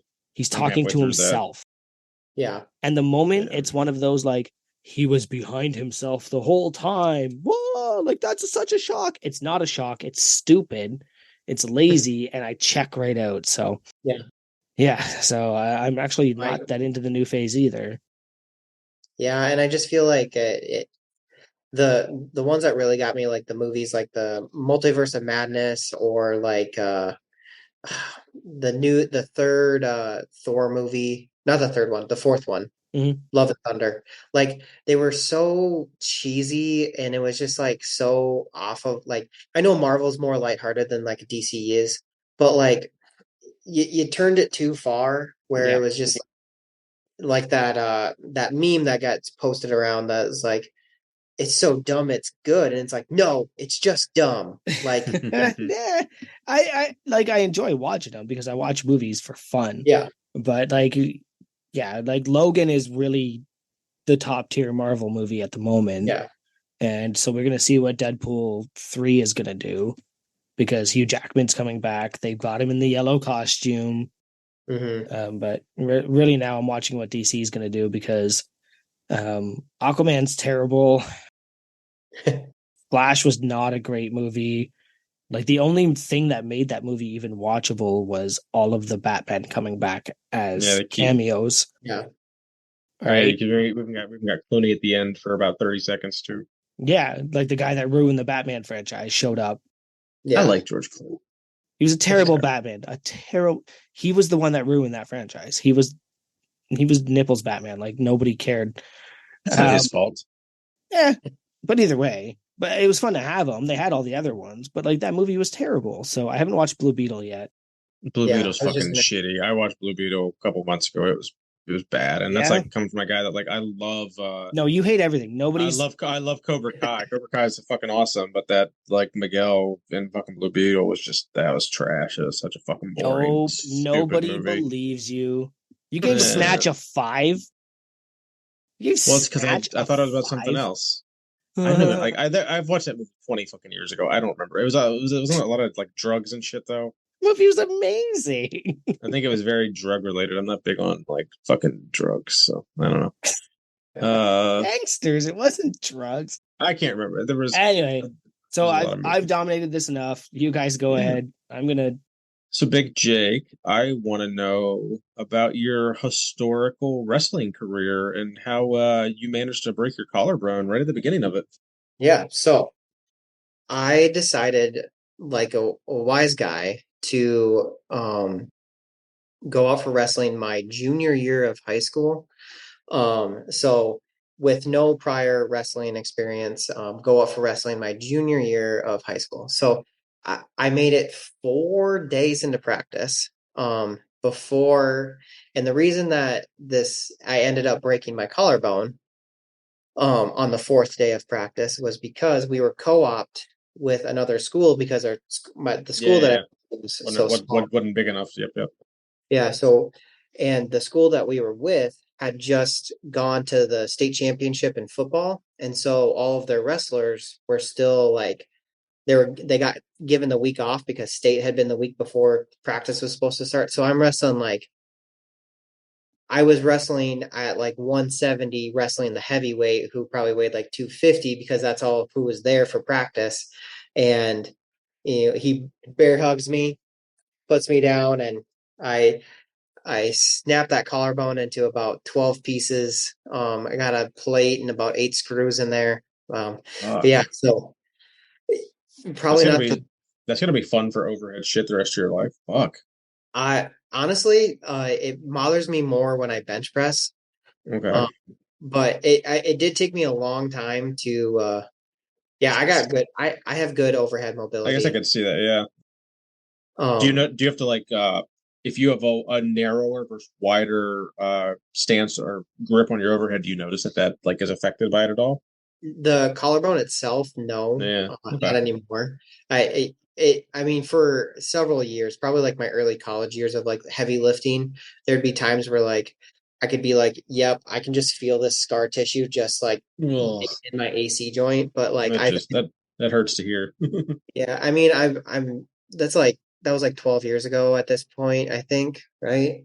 Yeah, we're like that. So like I've basically worked through it, so I don't really see any lingering effects of it. So then you would have been out that whole season for wrestling. Did you end up going back out your senior year, or did you hang it up? No, I hung it up for which was a disappointment because my dad is a huge wrestler. My brother, who is like 7 years younger than me, he had already been wrestling when I went out. He had probably only already been wrestling for like 5 6 years because he started when he was like 3 years old. And so my dad is like was ecstatic that I had finally given in and become a wrestler, and then here I go break my collarbone and never go back out. But I do appreciate wrestling. I love wrestling. It just at that point, like when I went out my senior year, then I was like, or didn't go out my senior year, I was like, I'm just over this and want to focus on others. I got into lifting is actually what Yeah, happened. I gotcha. Well, this might not be as relevant as a segment, but I'm going to play a quick game. As has he seen it? we got a couple wrestling movies here. So two of the most famous wrestling movies that I could find, and I like these are movies that I enjoy, and I was like, oh, maybe I can throw a few more in there. And then like to find a third, fourth, or fifth like movie about amateur like high school wrestling, college like Greco-Roman wrestling is like they're all very niche to where like but these two are pretty like mainstream. You might know them. So has he seen it? Vision Quest, an 80s movie. No. Matthew Modine, very, very good. Like there's some shit in it now that like it's kind of like, oh, that's a little aggressive, but like just in general was like a sports movie. If you're like a sports movie fan in general, very much recommend watching Vision Quest. It's I you know take that with Yeah. a grain of salt because everyone thinks I'm bad at rating movies, but everyone else is wrong. You know, I'm accurate. So, you know, give that a shot as someone that has a wrestling history to some extent. And then if you don't know Vision Quest, I highly doubt you know this one unless you're more of a history buff. But are you familiar with the Foxcatcher and the Foxcatcher Ranch and that whole okay, so there was like I think it was I can't think of his first name, but basically there was like a millionaire, maybe a billionaire, something or other DuPont, and he like was adamant that he wanted to have a big wrestling team for America. So he brought in some of these like former college wrestlers that were like very good and tried to like have them like wrestle for him and like train other guys. And he ended up going fucking crazy and killing one of the dudes like on his like big plot of land. And there was a documentary about it, and there's like a live action movie about it that actually had some like pretty famous people in it. I think who's the guy that plays the Hulk? Mark Ruffalo. Mark Ruffalo. Yeah, and then Channing Tatum are both in that, I believe, Okay. if I recall. So both good movies, completely different premises as far, but both are around wrestling. I'd be surprised. You said your brother's really interested. I bet I'm curious if you asked him, he's probably seen both those movies and your dad. So Yeah. completely. Basically, in an irrelevant segment because you are not the wrestling fan you claim to be. And just Can I just move you knew who this Dan on? Gable was? Can I move this on from Keith poorly explains wrestling movies? I mean, if you had hit me with a has he seen it, I'm probably on the same level as Tommy and Yeah, the okay, has he seen it. Like especially as being like a 95 kid. Oh yeah, you're a baby.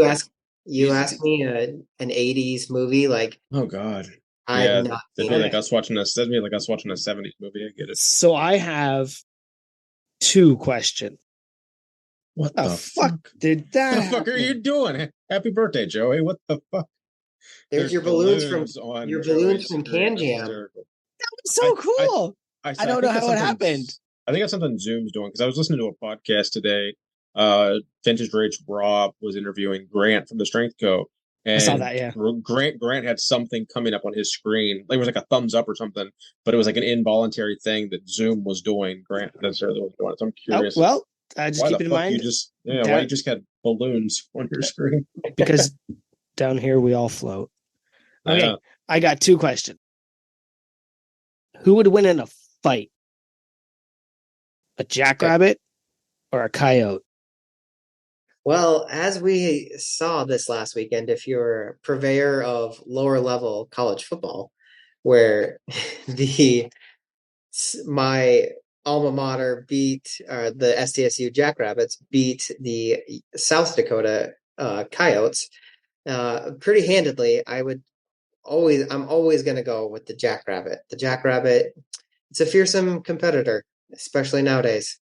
So I don't care what nature says. The Jackrabbit's winning. All right, so there you have it, Tanner. Okay. Wood or metal for log press? Ooh. That's from Big Scott Dodds.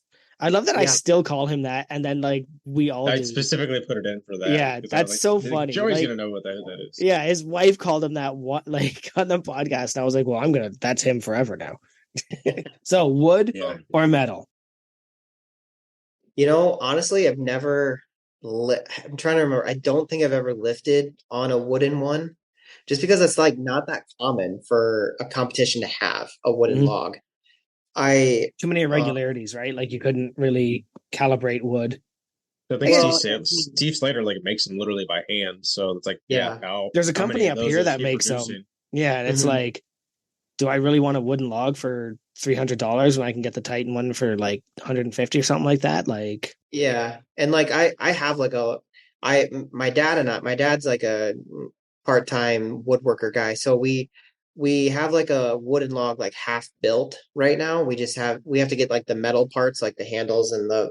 the collars to put on it. But yeah, I think you'd have to go metal just because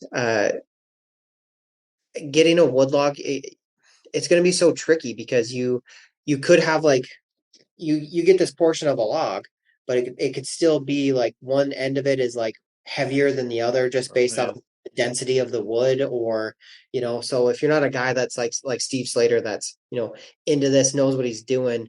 I feel like it's got to be tough to make one and then also have one that's like a good quality that's like not gonna mess you up Yeah. because I remember we the only time I would have ever had an opportunity to lift one was like one of the first South Dakota state strongman, like at the state fair, that we lifted at, and the guy that had was putting on that show made a wooden log, and like Tyler Stone was probably the only guy that lifted it, and it was like when I say like a log should be uniform, like it had like Mhm. bolts all the way through it because he like hand carved it and it was like full of these knots and I don't even know how he got it up onto his shoulders to do it because it was just like oof, yeah, it was rough. A lot of calibration, right? Like I think that I think they're called like Northern Strong or something. They've shown That's it. videos where they hang it and like if it's not the right weight, they have to start like shaving and like get it down to the Yeah, exact place. And that's fucking insane. yeah. But So yeah, I would And then if definitely it steel log all the way then. all right. now, I wonder if those are ever kept outside too, like, and it's absorbing water. Like, it's not absorbing water equally throughout like the whole thing. So Hmm. even like the water absorption is gonna No, like be heavy to one side. You you'd would think. coat it. You'd have to Yeah, coat Yeah. it to make Oh yeah. and like most wood based doesn't absorb water in that sense. I think there's like this thing where like salt water doesn't fuck up wood like fresh water does. It Like doesn't yeah, I'm sure you doesn't would rain treat salt it. water. You wouldn't I know it's not gonna rain, but like there's this concept like you can still make it so that it doesn't. Like my deck is made of wood and it's not deteriorating every day. You're what? My deck. Okay. Well, I got one more for you, and then we can probably get on to another little, gadget here. So, one of the hosts wants to know about the Larry the Legend poster and how you make an appearance in it, and it's hanging in the Massonomics gym. I want to hear about that. yeah. So that's a great callback Yeah, to let's hear it. the former Parking. day. Yeah, so I would have been so that would have been Larry deadlifting at probably let's see, the 2015 State Fair Strongman. So yeah, 2015. I want to say that that would be 8 right. years ago. Brown Yeah. County. So this one actually wouldn't have been the Brown County. This would have been the Ooh. state fair that happens in Huron, which is the Ooh. armpit of South Dakota. Don't go Don't go there. Little stinky. little I bet stink. has Judd Hoos ever played there? Because that sounds like I it's right up their alley. I bet Judd Hughes has opened for, I would guess that they probably opened for a fair number of bands at the state fair.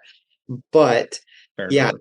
that strongman show, that was the first time I went and watched because like I had said earlier, my grandpa would go to it every year and watch Tanner go win it.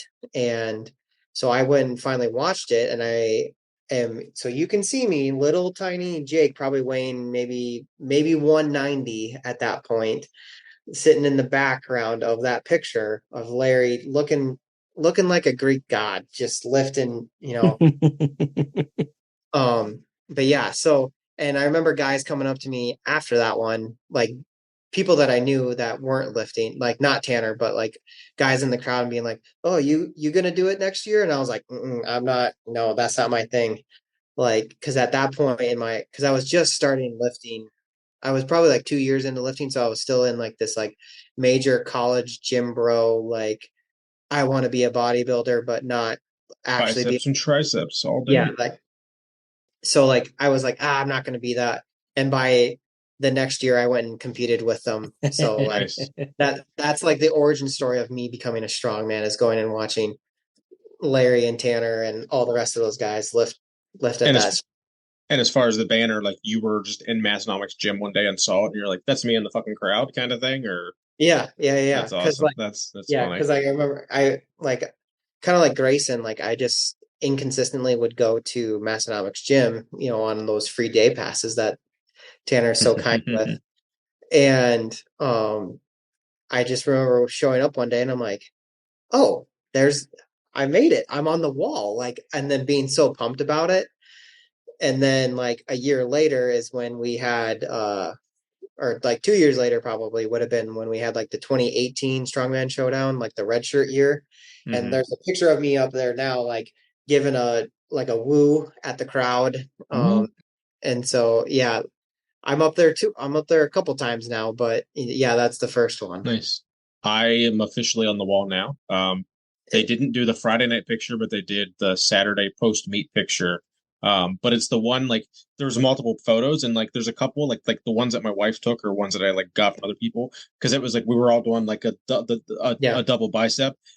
So like there's some pictures that I have of that like group photo where like I'm actually like fully double bicep, but the one that like 99% of the people have, my arms are like only halfway up, so I look like a little fucking T-Rex. Like, and you like I look completely like when it's like all I see when I see the picture because like I'm not actually flexing. It's just like I'm like mid putting my arms up, and it's just like what the fuck are my arms doing? And so it's kind of like it's bittersweet because I'm like, oh, that's cool. I'm literally going to be on Massonomics gym wall forever, but I look like an asshole. So I don't know. Yeah, I guess that's fitting.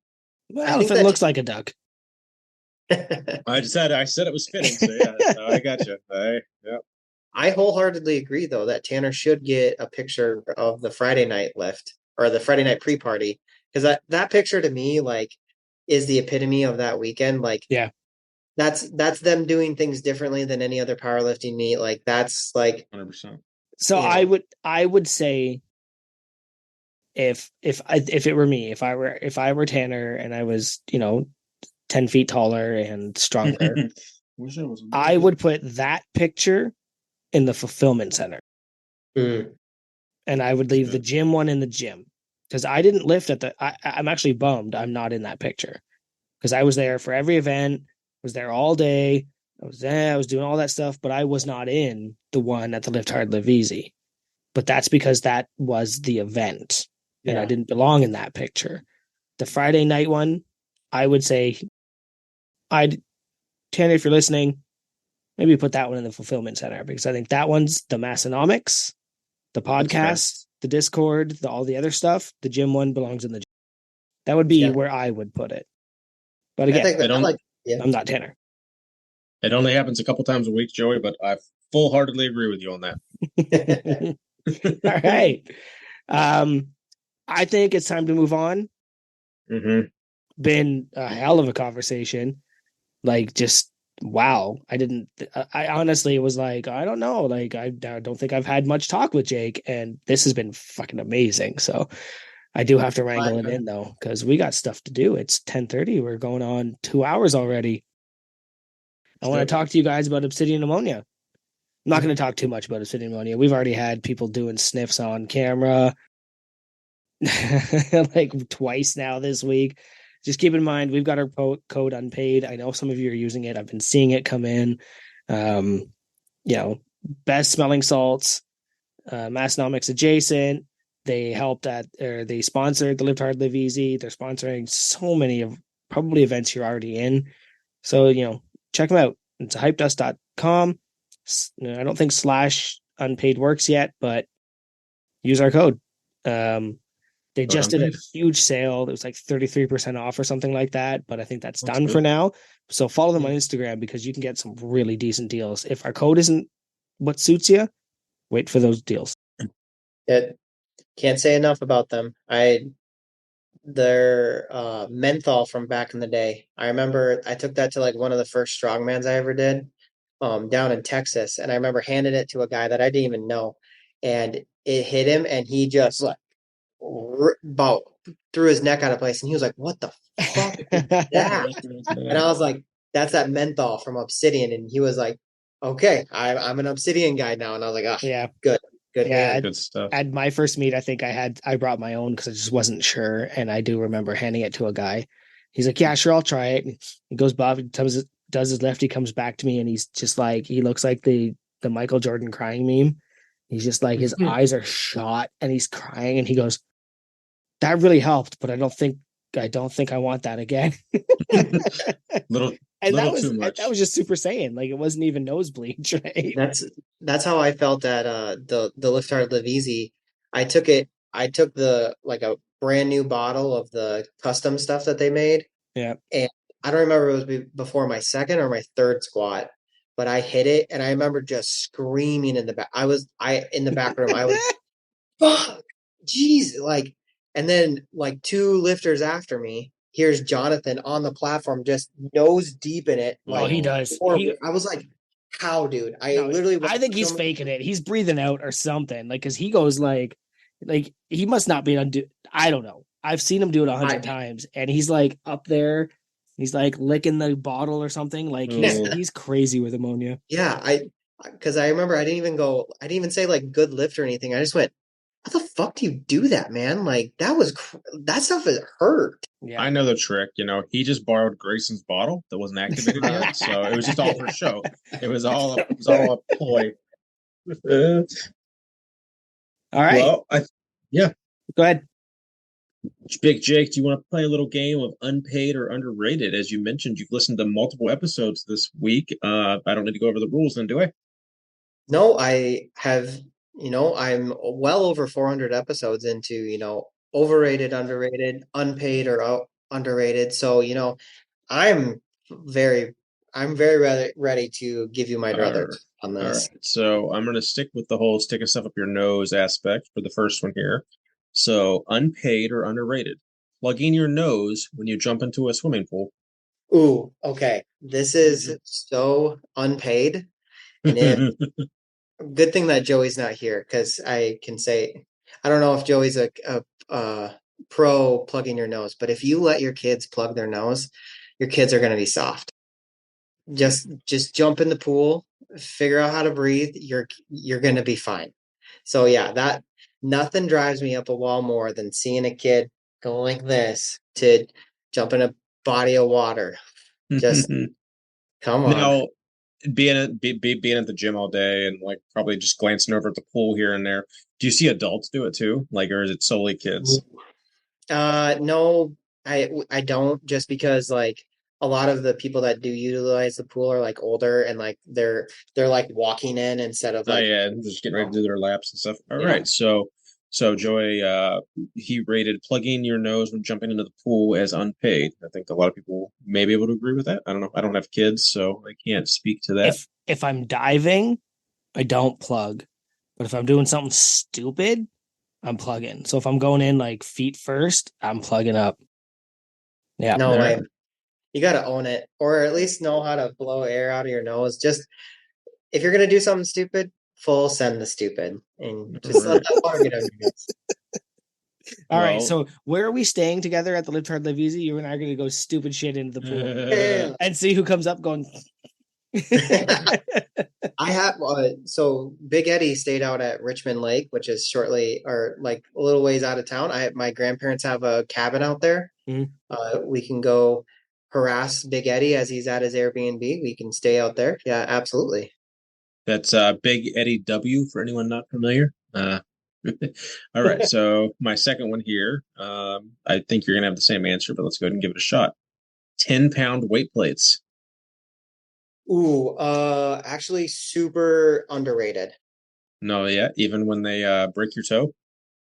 I didn't catch that. So because that was good. That was a good misdirect. That was good. Well, that was good because the caveat to that is the one that broke my toe was actually a 25, and that's it. Well, Abby, she also said that you only wrestled for 3 days, not 4 days, and it's a 10-pound plate. So then again, honestly, I'll refrain. It might not have been Abby because I did get data from like 4 people, and I don't highlight who sent me what. So what are we big math? Yeah, no. But yes, Um, dropping a 25 on your foot. oof, that would hurt a hell of a Very, lot worse than a 10. Fuck. yeah. So Oh, what happened is I was talking to my lifting buddy, and I went to grab the 25, and it was like the ones that have the grips on them, like Try grip. yeah. yep, yep, yep. And so I The grab octagon. yeah, and I grab it, and I think that I'm grabbing a 30 or a 25, but there's a 35 behind it, and I grabbed that and just pulled, and so the 25 came off and just went straight down, snapped my big toe, Oof. Oh, I and see. I see what you so you thought you were grabbing 25, you grabbed the 35 behind it, pulled the 35 off, and knocked it. yeah, Ah, fuck, dude. That because that's like if you didn't even get a chance to like see it happening. Like, no, just sometimes like if you know you're about to get like punched in the face, essentially, you kind of like flinch. You went yeah, from just shooting the shit, grab it, thinking you're grabbing the right plate. Fuck, that hurts my foot thinking about. Fuck, man. yeah, yeah, So I that would say one. that. So let me change it then. So 25-pound plates, unpaid or underrated. I'd have to, I think I'd have to go unpaid on the 25s Just for because their traumatic experience. yeah, the PTSD and kind of like how some people are very anti 35. We really could get to a 25 with a couple tens and a five. Mhm. So And like, All right. there's nothing you can do about a broken toe. Like, no, you just, it's just yours now for a bit. and that's like the funniest thing about that is like I went to the doctor.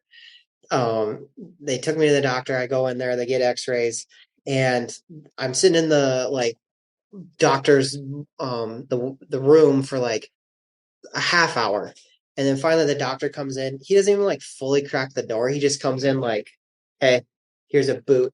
Throws it at me and shuts the door. And I was like, Yeah. "Well, like when do I take it off?" And he goes, "When it stops hurting." And then like shuts the door again. And I'm like, "Okay, Just cool." broken toes are Awesome. the stupidest thing. There's Yeah. nothing you can do. It's just Yeah. broken, and you have to not break it again for a little bit. Like, that's That's literally it. Ugh, somebody. that I sounds. One time I hit my toe so bad, like there was just some, and people were like, "Go to the doctor," and I was like, "Why? Hmm. Why?" And we have, nationalized health care up here, so it's not like I had to like worry about it. But it was just like the doctor's just gonna go, "Yeah, that's broken. Well, good work, bud." So Yeah. So, Big Jake, I'm going to hit you with my last one here. Unpaid or underrated chili and cinnamon rolls combined together. Ooh, so there was some Discord talk about this. there Yeah. Just was, there was. there was. After I already had it written down, and I was like, oh, I Yeah. hope he doesn't weigh in too much, damn it, because I No, wanted and I stayed away from it knowing that there was a good chance that this came up. Yeah, nice, appreciate Um, that. so but yes, it is extremely underrated. Um, yeah, chili and cinnamon rolls is I wouldn't say it's the best thing ever because there's better things than chili and cinnamon rolls, That's but pretty good. it is very good. And some people so the reason why this comes up is because I used to live in Oklahoma for a couple of years, and so living down in the South, me and another buddy that was from Iowa, the one that gives me these beers, we would talk about things that we liked from the Midwest, and that being one of them. And our boss, who was like Oklahoma, he's like, that's disgusting. Like no, you don't do that. And like, so we've been on this like multi-year thing of trying to convince him of how this is like actually a legitimate, like, this is good. This is going to be a fine food choice if you try it. And he would be so adamant against it. And I finally got him to change his mind because I was like, dude, this is the same thing as chicken and waffles. Like, it's a savory thing with a sweet thing because you're putting maple syrup on it. And Fucking like, love chicken and waffle. and chicken and waffles is amazing. Yep. And chili, like, yes, I get it. There are different vessels for the sweet and the Yep. savory, but the concept is still there. And he finally went, you know what, Jake, you're right. And I was like, that's all I need. That's all I need. You go try it. It changed your life. Cinnamon and You- chili. Are you on hardcore, like dipping the cinnamon roll in it, or is it like a little bite of this, a little bite of that, or are you using the cinnamon roll as a spoon, This basically? is important. Oh, Yeah. yeah. I mean, if you want to eat it as a side piece, that's fine. But if you want to be true Midwesterner, you're giving it a good dunk for Gotcha. sure. Good to know. All right. Well, that is my three, and I'm going to hand it off to my co-host, Big Joy. All right. So, Scott, They've got Subarus put in here. Unpaid or underrated Subarus, but I read it as Subarus. I was like, what the fuck is a Subarus? Is it like a succubus? But I'm assuming it's the car Subaru. So unpaid or Yeah. underrated Subaru. So this is the one that I think is going to cause some controversy in the Oh, I should have Discord. saved it for last, but I just really wanted to last about. I No. really wanted to laugh about Subarus. The Subarus, I have this theory that so people always talk about Subarus being such a safe vehicle, and it's because all of the people that drive Subarus drive like grandmas, and hate, at least in my small area of the world in Brookings, South Dakota, of 25,000 people, the people that drive Subarus in my town are the slowest drivers. They're the people that are going to sit at the at the four-way stop, an extra turn always. They're the ones that are going to take 10 seconds to get to cross the line when they're, changing lanes. So I always, I, anytime I get frustrated, I get a little road rage in, in my town. I'm like, yep, it's a fucking Subaru. Of course it is. So very unpaid on the Subarus. All And right. I'm bummed that Keith wasn't here to hear me That's talk all some good. road rage talk. I was here the whole time. Yes. Yeah. His road rage talk. Everybody knows. Okay. This one's been here before. It's about a nice South Dakotan boy who's now Canadian, unpaid or underrated, Brock Lesnar. Ooh, oh, this is a tough one. You're a wrestler. You're a lifter. Yeah. He's from your area. Yep. Yeah. I I guess I'd have to go unpaid, but I'll give my druthers on this one. Mm-hmm. I'd Just love to hear that. yeah. Because I do feel like in some aspects he could be underrated because I think he is a cool guy, did a lot of things. He grew up in a town that like 40 minutes from Aberdeen, so like a small town kid goes wins all these state championships, goes I think he won several national championships wrestling in Minnesota. He was NCAA. Yeah, so wins an NCAA championship. He's a killer in the ring for MMA. I mean that was about the right time for me to be into MMA too, because I remember him like I can't remember what fight it was, but I remember him knocking someone out in about 15 seconds, basically, like in the first round. And I remember going like, yeah, that's the coolest dude ever. I mean, what do you say? He went to he was on the Vikings practice squad, or at least went to training camp for the Minnesota Vikings. Yeah, And now, just training. yeah, training camp. And now he lives up in the wilderness and just does cool shit and has like a big giant garage gym. I believe. I'm pretty sure he's got something sweet up there. Yeah, I think he's either in Manitoba or Alberta or Saskatchewan. He's in one of those two, one of those three plains. Also, one of the top writers for his own character in WWE. He does most of his own booking, most of his own writing, and kills it every time he does. Like he just knows his own character. He knows his own physical stuff. So like, I'd love to hear how you're going to get to unpaid for this. But yeah, so as a fellow South Dakotan, I feel like a lot of people are probably think of him very highly just because of that and all the great things that he has done. So in the sense of like, you would probably say that like Dwayne The Rock Johnson is also unpaid just because he's so highly ranked. Because he can't be underrated because he's so highly rated. I would have to go unpaid, I believe. That's interesting. Yeah, I think we could talk about that a bit because The Rock is yes, international absolutely. universal star. I'm talking from as a South Dakota totally. But Very strength overrated. Brock Lesnar is only known in the strength sports world. Sure. Right? Like if I walk into a stranger, like I'm not seeing Brock Lesnar shirts on fat dads. Like, Well, I mean, right? Maybe. What do you mean? You're not. I mean, if he's a WWE superstar, you're definitely seeing it on fat dads. but I'm seeing a lot more Under Armour Project Rock stuff. So Sure, I think yeah, I don't disagree, but I think there's some druthers there that I disagree with. But it's not my job to do that.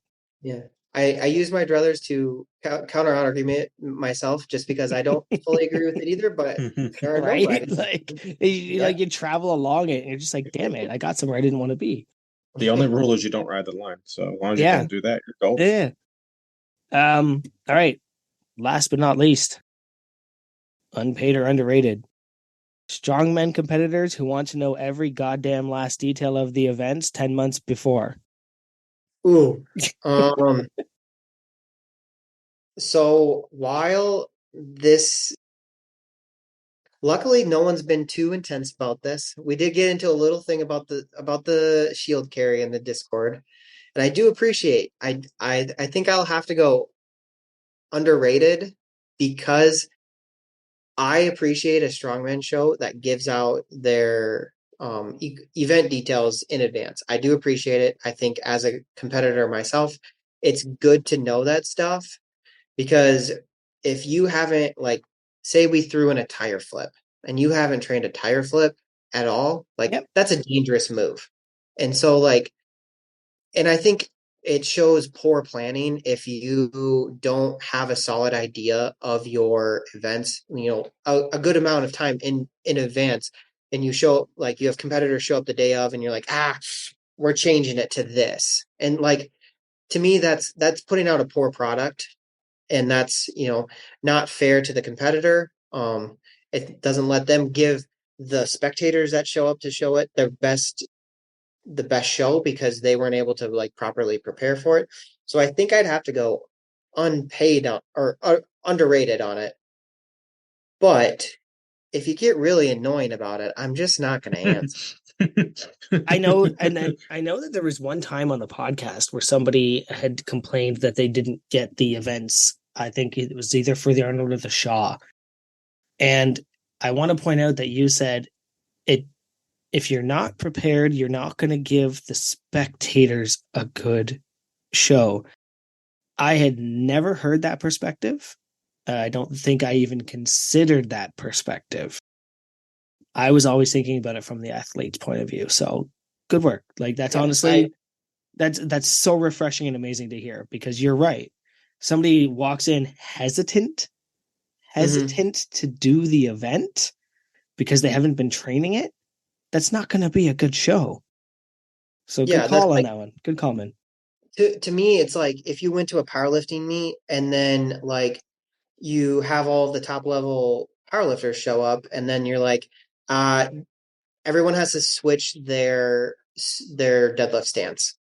Because they don't know. Like, sumo only. Yeah, we're going to get disqualified for cheating. Or, like, you make Dan Grigsby or Jamal, like, have to go pull conventional, and they haven't be like 750. They haven't trained for it. I mean, still they're going to put up a big number, but, like, it's not 1100. Yeah. Like, so 992 he pulled. Good call. And I'm always very pro spectator, because I've taken my wife to every single strongman I've done. And she's been to over 20 events with, so, like, she never doesn't go because she's always afraid I'm going to get hurt, and she wants to make sure that there's someone there. But, like, when she has a bad experience at a show because, like, they didn't properly plan out, like, how the spectators are going to view it, or, like, the show, they didn't bring enough warm-up equipment, so, like, the show lasts for 8 hours, like, that doesn't make my wife have a good time at this, and then it makes it harder for me to, like, be like, hey babe, I want to go do this strongman show, and she's like, another another one? Like, didn't you just do one like 11 months ago, you fucker? Yeah. So, like, when a show is run really well and it's speedy, competent, putting on something that's enjoyable to watch, from a event and athlete perspective, it makes the experience so much better. So I'm always very pro spectator when it comes to these shows. So you're not going to do any stone throwing? No, distance at the Lift Hard Live Easy. Event anyone. Did anyone like you that? you talked about that, or I yeah, have you talked guys about talked that about before with I Colton. think Yeah. because I was there. I was at the Arnold, and or Caden, depending on where you saw the episode title. nice, and yeah, and Steve was like, "Oh, this is what they're doing," and I was like, "Nah, like I'm good. So I'll stay here at the Strength Co booth." so one of the state fair strongmans that we had, that like me and the gym crew did, we had to do that exact event, and I'm pretty sure it was at the same weight that those pro level strongmen did, of like 100 pound like rock Yeah, that They we were were. like 6 feet. Yeah, yeah. So like I remember the crowd being like cheering, going crazy because it was like the first person went out there and literally threw it like 4.5 feet, and then oh, this is gonna be lame. yeah, And we were all like, fucking great, this is lame. gonna be really fucking stupid. Oh, that's great. And they're measuring in like 1 inch or 2 inch increments. Yeah, and so like you don't know who's winning Yeah, and as a because spectator, you can't tell because you're like, oh, good, that guy got it a C hair further than the last person. Like, yeah, and Good like word. yeah, so that's where a good quality event with good event or good individual events, it's important. outstanding. All right, I think you Well, passed unpaid and underrated despite all my interruptions. you, Sorry you about did that. pass.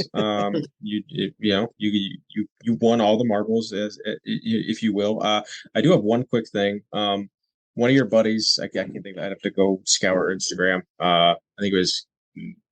Regardless, he wanted to know about barbecue bottles in Oklahoma City and a little incident you had. And Good, if you, good. and so, okay, yeah, tell the story, and then I have a caveat at the end. Yep, sorry. Sure. Go ahead. So, for what would have been my 25th birthday, I think would have been that about that time. We went out to a bunch of breweries, in Oklahoma City. Probably went to 4 or 5 of them, and then we went to like the best barbecue spot in town. And my buddy, we were both, me and my buddy and a couple other people were all pretty drunk at that point. Besides my wife, who was like 6 months pregnant, I think. Yeah, she would have been. And so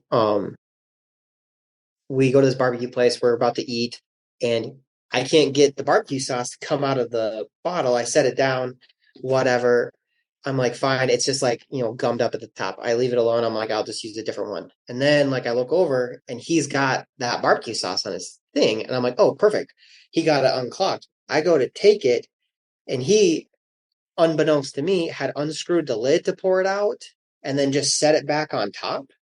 And so I went to go do it, and I went like this with my, filled like the silver tray that they give you at barbecue places, filled it to the brim with barbecue sauce. It splashed. While being drunk as shit too. That's the Yeah, best. while being drunk. So then after that, like the server, like we told her like the bottle like exploded. She went and got me a new food. Very thankful for the server. We got myself cleaned up enough that we put me in the car. We drove to a Target, bought me some new clothes, and then finished out our night going to brewery. That's funny. So yeah, the only other caveat I would have had is like your buddy wasn't sure if you knew that it was 100% his fault that he didn't put the cap on or not, Oh but yeah. clearly you did. So yeah, that was that, and yeah, I think that closes out that segment. Sorry, he was adamant that I kind of asked about that, so I just wanted to to to I to plug the barbecue sauce, if you will.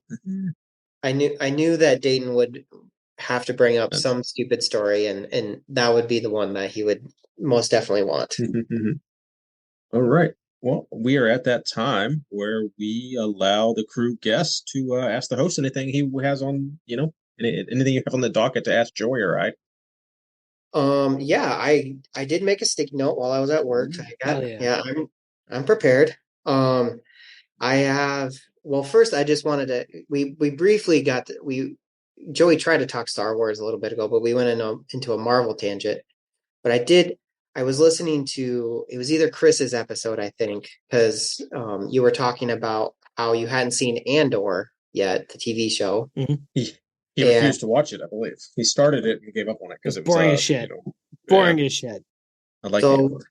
I wanted to go a little Keith route on this, and I went and found all of the overall IMDb ratings of all of the Star Wars TV shows. And Andor is the second highest behind The Mandalorian, which we all know, great Mhm. show. It's fair. Absolutely. Andor, an 8.4, second highest rating out of all of that. Um, Star Wars shows. And I can't disagree with you more that it is boring. Like, sure, maybe that first episode may be a little bit slow, but this is I'll go up on my soapbox that this is like the best. It's easily the best Star Wars TV show that there is, and also it. I think it's so important, like such a good way for Star Wars to get into the community of non Star Wars nerds because like it's just like Rogue One in the fact that you could watch Rogue One and just be like, arbitrarily, that's a good movie. I don't have to know anything about Star Wars, and I can go, that's a pretty darn good movie. And then when you put it into the Star Wars universe, you're like, that's even better. And that's where Andor is like very similar in that vein. And then, so I really think that it's amazing. And uh, who's the guy that plays Smeagol in Lord of the Rings? Uh, shoot, Me. why can't I think of that? I can't even think of him. I can picture him. He's got Ulysses Claw in the Black Panther movie. Why can't I think of that? I'm But looking it up. he has, Go ahead. yeah, he has like a cameo in like the later episodes, 2, 3 episodes in there, and those episodes are phenomenal because he puts on like an Oscar-worthy performance as like a side character in that show. You got to watch it, Joey. Can I ask a question? Yeah. Where does Obi-Wan fall on that list? Obi-Wan in my list, I wrote down all their ratings, and I have to probably agree with them. Actually, I disagree because Obi-Wan is the lowest rated one out of Yep. all of them.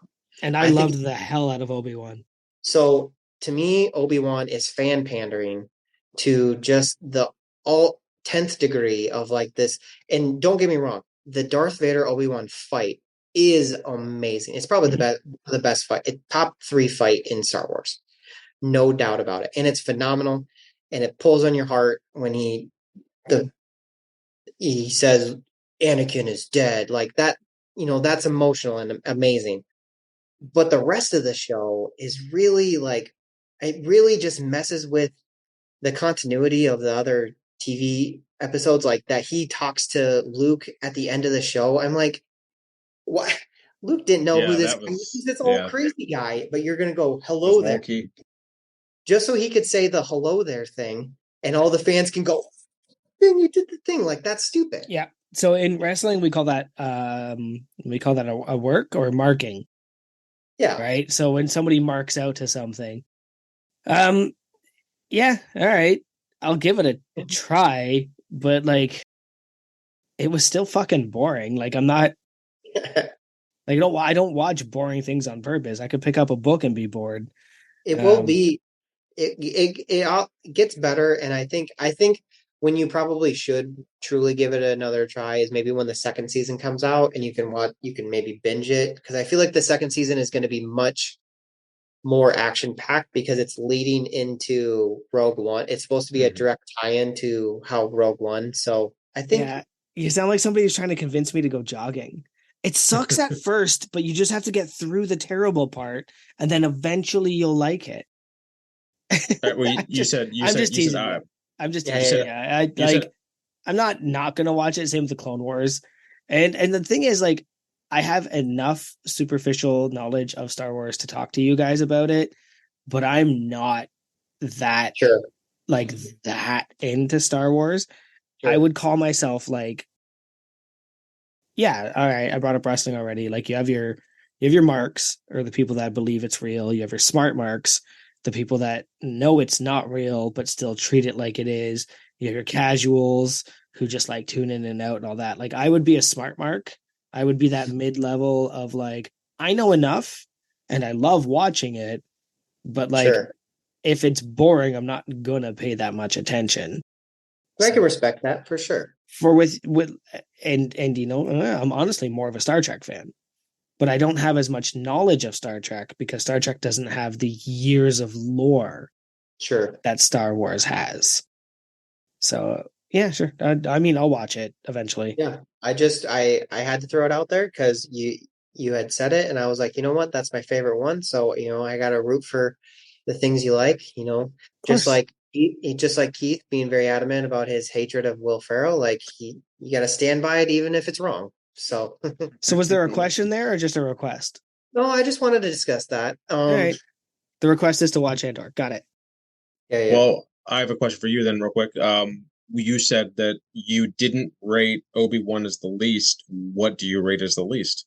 Boba Fett I for was gonna sure. say it has to be both. Yeah, I agree. Yeah, Not that it. Boba Fett's bad, but it is bad compared, Yeah. and like when you rank all five of them, to Yeah. me, Boba Fett's the least To me, enjoyable. the one issue, like I liked it just as like Boba Fett. It was fun and like it was enjoyable that what they did in it. But at the end of the day, like they were back at square one, and so I was like, this story didn't need to be told because they didn't change anything in like they were back at square one where they started of like they didn't want to be in charge of this thing and then they're fighting and then they're not in charge of this thing anymore. And I'm like, It's Boba Fett was annoying because like Boba Fett was the character every kid loved. And we mm-hmm, knew nothing about him from those first. Like he was just the guy. He captured Han Solo. He's got the mask. He's got that. He was so badass.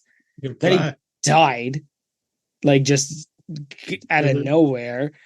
And then we're like so amped to bring him back. And if you've been reading the books and the comics, you know what was coming. You knew he survived. And Mm-hmm. then the best part of the show was when the fucking Mandalorian showed up. Yeah, yeah. It Literally, was it yeah. was it, was Mandalorian adjacent. Yeah, That's why like it's kind of the carried the whole fucking season. best part of the whole season was Mando's here. So yeah, I get it. Yeah. So, all right. Well, enough Star Wars talk. I do have actual questions for you. Oh, okay. Let's hear 'em. Um, I pose this just because I know that the Discord will probably get in on this one and have their own thoughts and opinions, but do you think that there is ever a number lifting, like weight wise, where you believe that you'll be satisfied with? Like total, a single lift. Do you think that there is ever going to be a number for you that you'd be like, yeah, I did pretty good, kid? In the moment, like I tell people all the time, like I have a spreadsheet. I literally track every single PR, every single lift, and every single variation from fucking 1 rep up to 12 reps, and literally fucking pause, not pause, close grip, wide grip, feet up, fucking Larson. Like everything is its own. Every single bar, every single width, every single grip on a bar is a completely different lift because I don't give a shit. They're all 5% difference, and that's fucking 20, 30 pounds in some cases. So if the question is, am I satisfied with baby PRs? Yes. Am I satisfied with where my strength level is as an adult male? No. I could Yeah. fucking would love to be I would love to be able to total 2,000 pounds and be the strong one of the strongest guys. But Yeah, but that'll never be a thing. I am very happy every time I get just excited hitting a 2.5 pound fucking 7 rep PR on a variation as I no, okay, so not as excited, but like that's a 9 and hitting a single PR is a 10. So like it's yeah, not that far off for me. Like because right. I basically train myself to get off on little baby PRs on variations and on every single rep because if I'm not like motivated by that, I'm not just gonna go like I have to have that motivation because I'm very goal driven. I very much enjoy hitting little baby PRs. So I don't know if that answers the question or how you were posing it, but I Take love it. little PRs. When I first learned deadlifting from Steve, Big Steve, sorry, from the Discord crew, um, I've said it before, like it was like I love doing this. I want to do this forever and ever and ever.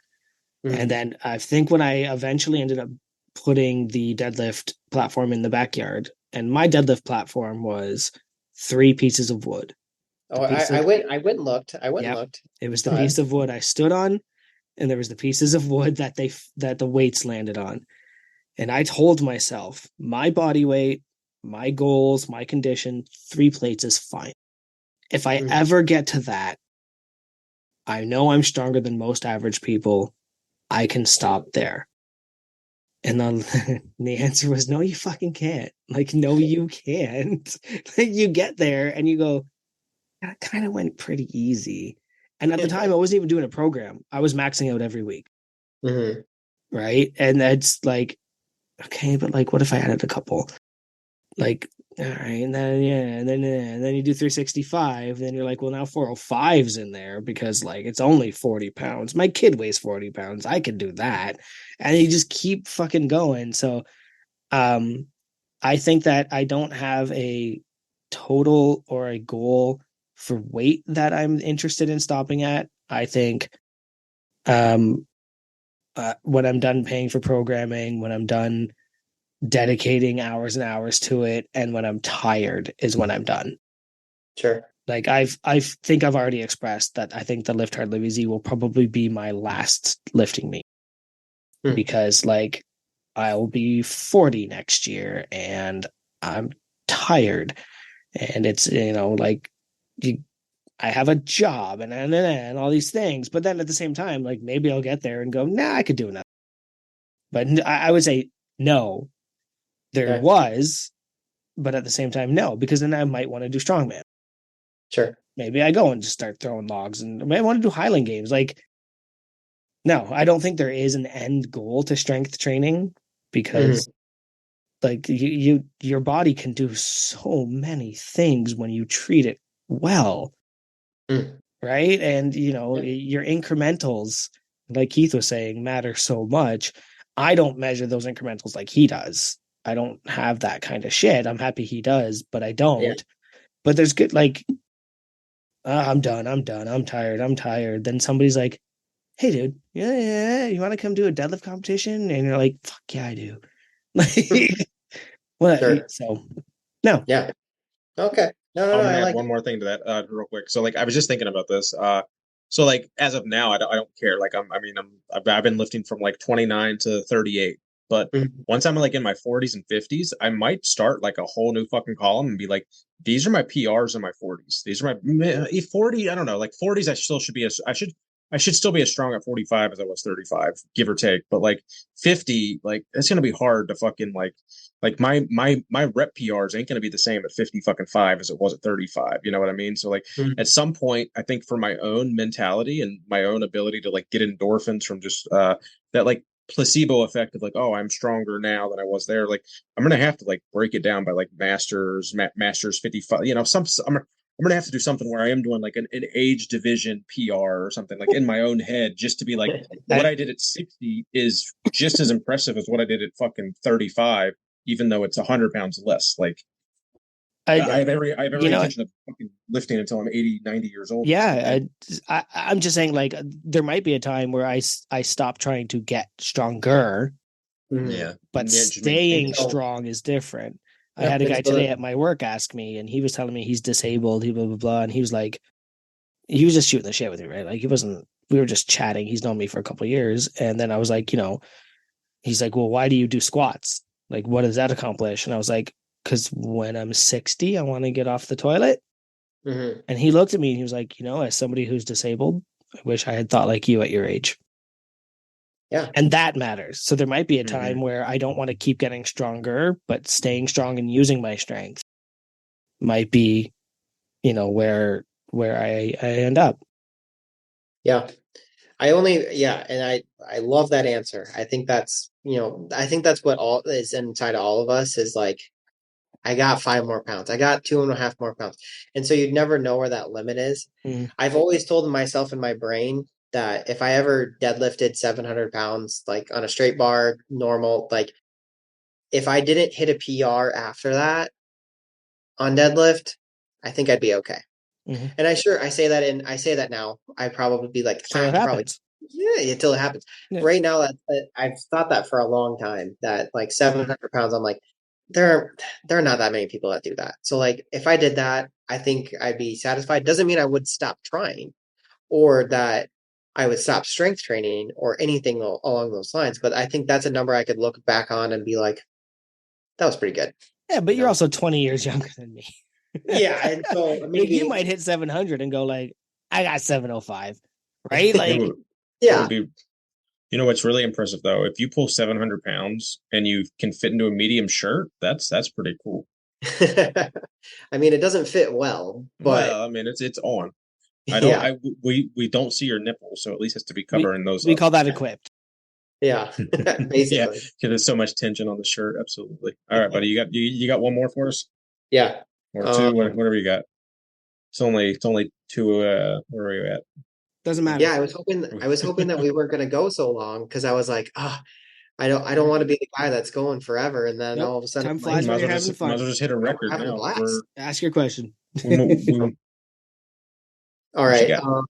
For just a easy one. What is your favorite non-lifting related item in your gym? Stereo system, having like tower speakers and rear channels, and actually having I try not to now, especially with the cats and shit, and with my wife being home a lot, but like being able to just fucking crank my music and not having it coming from a stupid fucking Bluetooth speaker or something like because my gym is like 700 square foot, so like actually being able to have speakers in like four separate areas, yeah, that makes such a big difference. And being able to just go over and like crank it for a big lift and then turn it right back down like that, the hands down the stereo system, 100%. Joey? My drink spotter. Ah, I but don't have a lot of table space. I don't have a lot of like spaces to put things down. The drink spotter genuinely helps with my phone and my drink. Like I have two of them, right? I have the light and the regular. And it honestly is the drink spotter because I use it every time I'm down there. yeah, I get it. It is probably it. The drink spotter is probably number two on my list. Number one would probably be I have a magnetic kitchen timer, and that Mm-hmm. is the thing that, especially as a guy that does conjugate-esque stuff, does a lot of dynamic work. Like you have to be on a timer to keep it real, and also like just to make sure that you're not being the asshole that like because I can do it sitting in the home gym, like just jamming to music, just sitting there thinking about the next set, and all of a sudden I'm like, oh, I've been sitting here for 5 minutes, like, Yep. but timer, I'm like that keeps me honest, and I think it helps me work a little bit harder, keeps me going still. Yeah. Juggernaut. Every time there's an iOS update, Juggernaut does this thing where if you're listening to music and have Juggernaut going, Chad Wesley Smith will interrupt you and go, 30 seconds remain. And then 10 seconds remain. But every time he does it, your music stops and you have to go and open the music app and start it again. And I've Oh, that gone was to them and been like, you need to make it so I don't have to hear that. Like, you need to make it so that if I have the app open, I don't have to hear his voice. And they just aren't listening. It's probably my biggest frustration because then I have to wait until the next update from Juggernaut to fix it. So I've started just using my Apple Watch. So instead of using the timer built into Juggernaut, I'll just tell my Apple Watch, set a timer for 2 minutes. So I don't have the 30, 10, and start your next set countdown. But I also don't have to get up and turn my music back on every 10 seconds under the 1 minute. Like, that's a fucking nightmare. Yeah, that would drive me insane. Like, Absolutely. And I hate, just to tell everybody listening, and I'm sorry to interrupt you, I want that ability to mute Chad Wesley Smith so bad.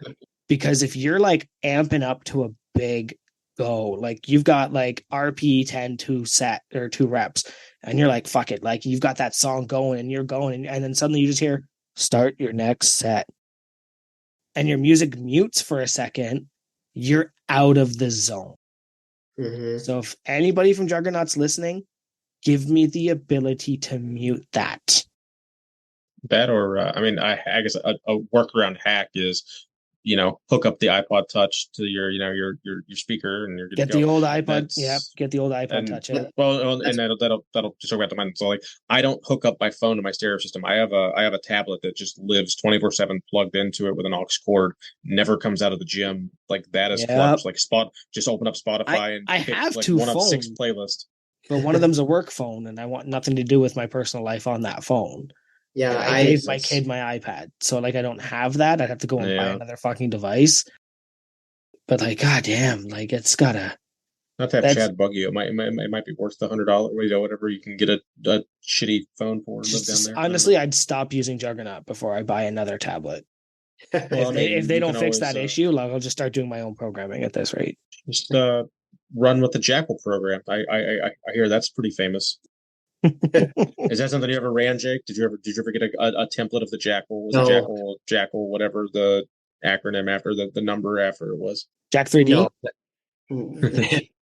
the good old days. But no, I never ran Jackals just because like it was way at the time when all those gym guys were using it, Jackals was like so low volume compared to like what I was doing as a gym bro Gotcha.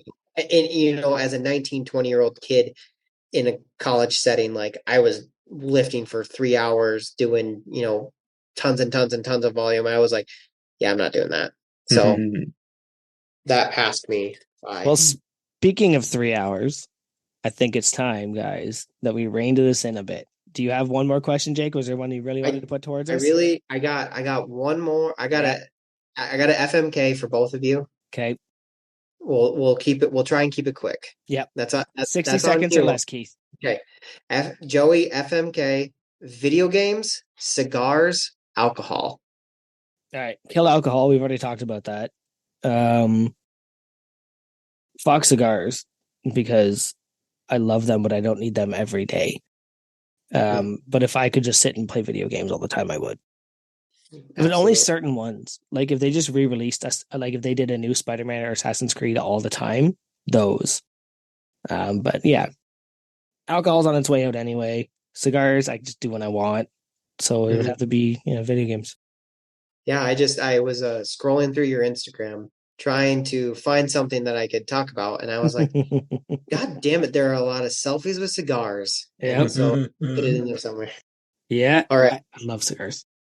FMK for Keith would be in the specialty bar category, FMK Trap Bar, SSB Duffalo. Mary Duffalo. Fuck SSB. Kill Trap Bar. I think that's the right Yes. way to go about that. Yeah. Yeah, because I can. To me, I'll take a Duffalo over an SSB all day solely because I can Duffalo. Duff.